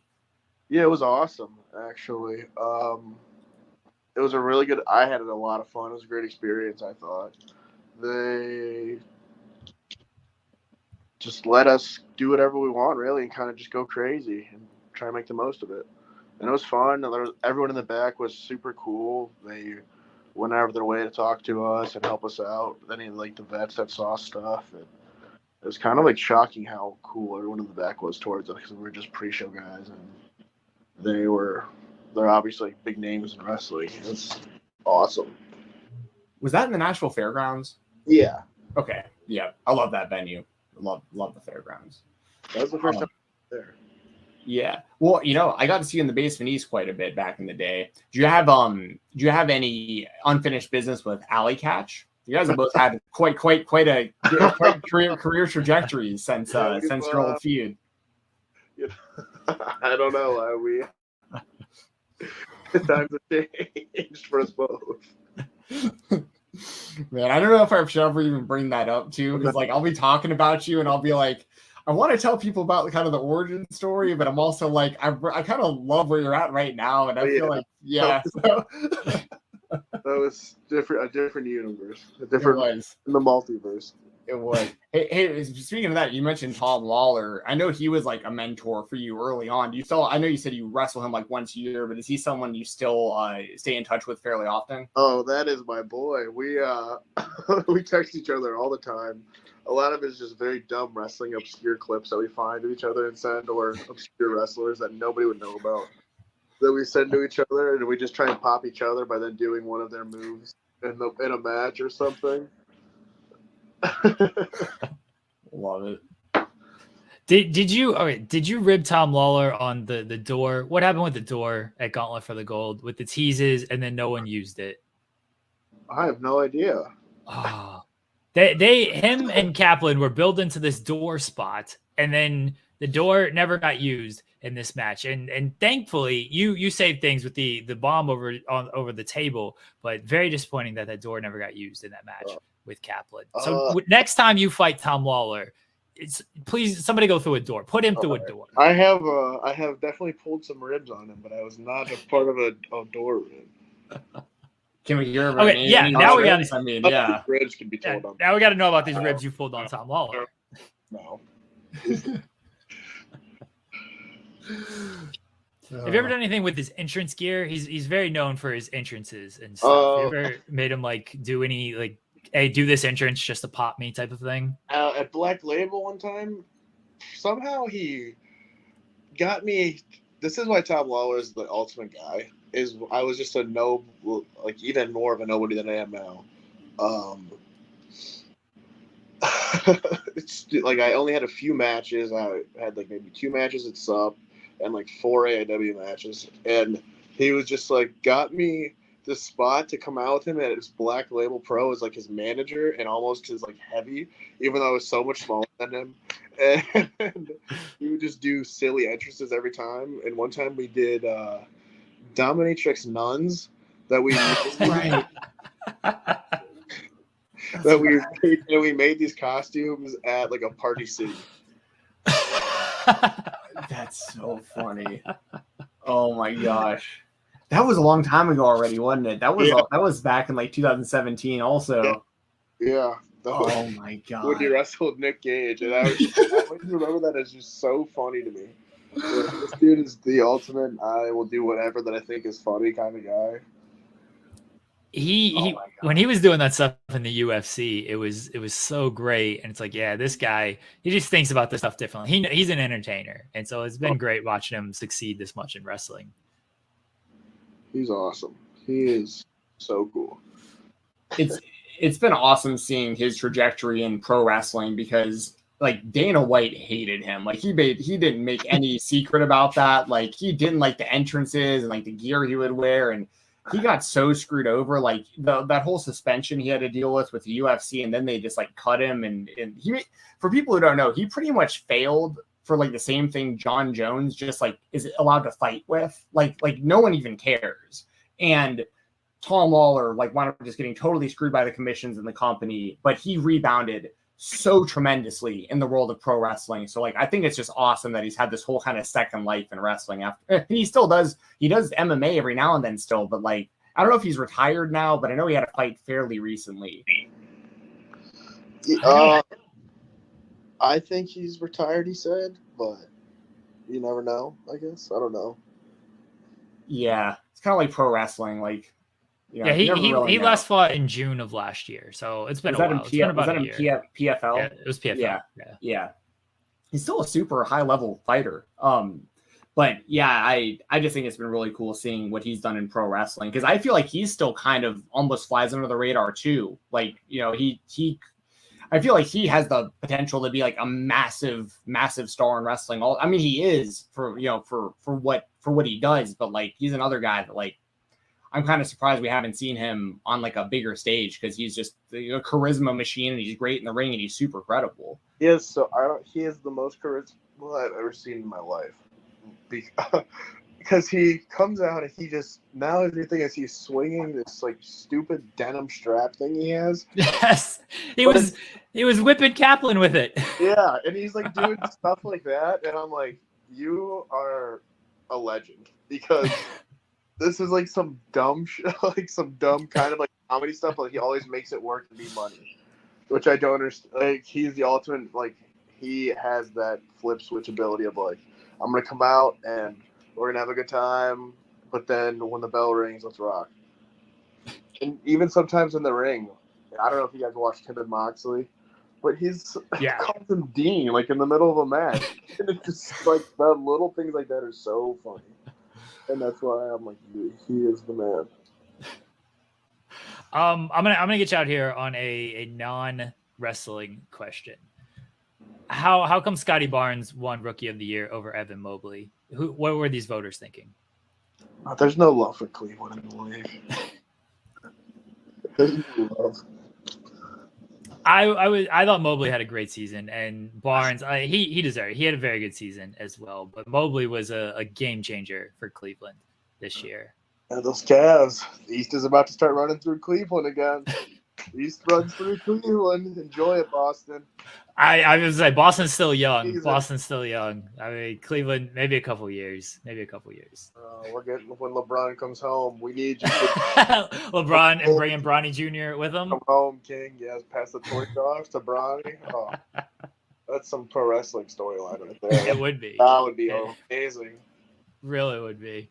Come home, King. We'll play Puff Daddy all over the city. Nice. Yeah. So the last question I got for you, and I know you kind of alluded to this before, and it's okay if you don't want to answer, but in like a perfect scenario, where do you kind of see yourself in the wrestling world? Maybe like 3 to 5 years from now. Is this something where like do you want? What did you say? Alive? I said no, not alive. That would be a good goal. I hope a top guy. A top guy. I think everyone, when they look at wrestling, they want to be the top guy. Yeah, I like where I'm at now, but of course I know there's higher levels, and I want to go there and be a top guy, and just everywhere I go, try and become the top guy in the place, and just be a player in wrestling. That's really what I wanted to be. Yeah, the reason I said alive, by the way, I know you listened to the interview with John, but you know, years back after that balcony spot, when I checked in on you, that was your only response. Was just like, I'm alive. I guess I'm good. I was in shock, honestly, for like 8 hours. I believe it. That was one of the most insane things I've ever seen in wrestling, dude. That was absolutely crazy. But you'll live forever because of that. Like that'll always be shown for the rest of the time. So I hope so. Yes. Yeah. So I wanted to end. I know Jeremy will sign us off here in a second, but I just wanted to thank you for joining us today, Josh. Like you're somebody that I really, really have loved watching, just the ride and the whole rise of your career up to this point. And you know, I talk about a lot of indie wrestling on various platforms, and you're somebody I always bring up as like, you know, keep your eyes on this guy. Like he has all the tools, and like I see you as a top guy. Like, and I have for a long time. I remember even back in your previous life in SUP, there was people making T-shirts for you back when you were only a few matches in. I mean, like, so I just appreciate your time, man, and like I am such a fan, and I just can't wait to see what you accomplish going forward, man. Thank you. I really appreciate that. I remember talking to you at those SUP shows, and I always see on Twitter if you've always kept my name out there, and I really appreciate that, because it's just kind of like a grind to like work your way up the tiers, and is like when people keep your name out there, it definitely helps you stay in sight, in mind almost. So I really appreciate that. Thank you. Yeah, absolutely, man. Josh, we appreciate you joining us today. Anything you'd like to plug? Get your social media out there, upcoming matches, anything? On Twitter, I am Joshua Bishop _. On Instagram, sorry, I gotta look at them both. I'm pretty bad at social media. Joshua Bishop II. And on there, I have what my schedule is. Was this coming out this week? Yes, yeah, Thursday. This weekend, I got Black Label Pro, Tyler's Day Off. And then next week, in 2 weeks, the AEW is back at the Odeon, and it's the rap show, my favorite show of the year. Every match has no rules. Fans bring the weapons. And it's the one where Justice and I went off the old balcony. So it's always has a little special place in my heart. I can't wait to see what kind of crazy, disgusting things these sicko AEW fans bring. I can't wait to see what kind of chaos happens throughout the show. I love the rap show. We again, we appreciate you joining us today, guys. Follow Josh on social media. Again, it is Joshua Bishop _. Thank you again for joining us. We'll be right back here on the spot. We are back. Thanks again to Josh Bishop for joining us. And check him out at Joshua Bishop _ on Twitter. He'll be at AEW doing a bunch of independent shows, doing big things in the world of wrestling. And we wish him all the best of luck. Again, appreciate him being on the show. Guys, you can head over to Fightful Overbooked. go over there. Today we should have a new Day After Dynamite with Will Washington. Sure, he'll have plenty to talk about after last night's Dynamite. We just debuted a Joshi show with Scotty Wrestling. Everyone can, go check that out.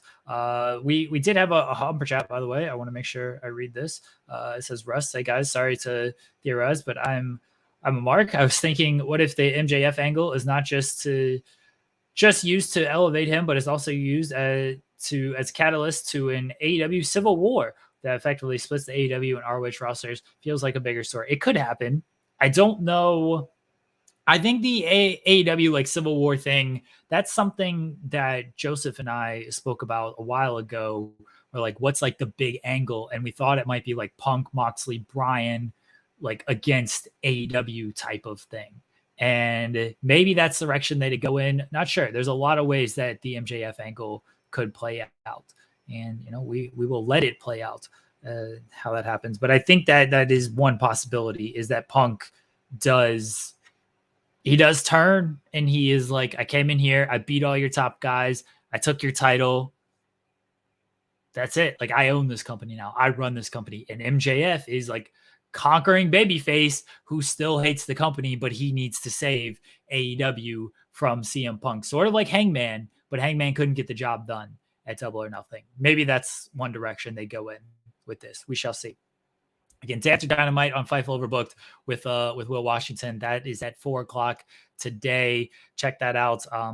We have a new Joshi show with Scotty Wrestling. Check that out. That'll be bi-weekly. He'll be covering the world of Joshi. And then on the weeks that we don't have that, we will have New Japan with Mark and Kieran on Fightful Overbooked. So check that out. And I think that's it. I did a charity stream on Monday. That's up on Overbooked and on Twitch, twitch.tv/FightfulGaming, 6.5 hour charity stream to support everytown.org to prevent and stop and halt gun violence and regulate gun control and gun safety after everything that more has gone down this week, the past couple of days. So if you guys want to support, go to everytown.org and donate. Appreciate everyone who supported that on Monday, the charity stream. I think that is everything, everybody. We'll be back next week with a new episode of Spotlight, 9:30 a.m. Eastern. Appreciate all the support. Love you guys. I hope everyone has a great weekend, a great week. Talk to y'all later on.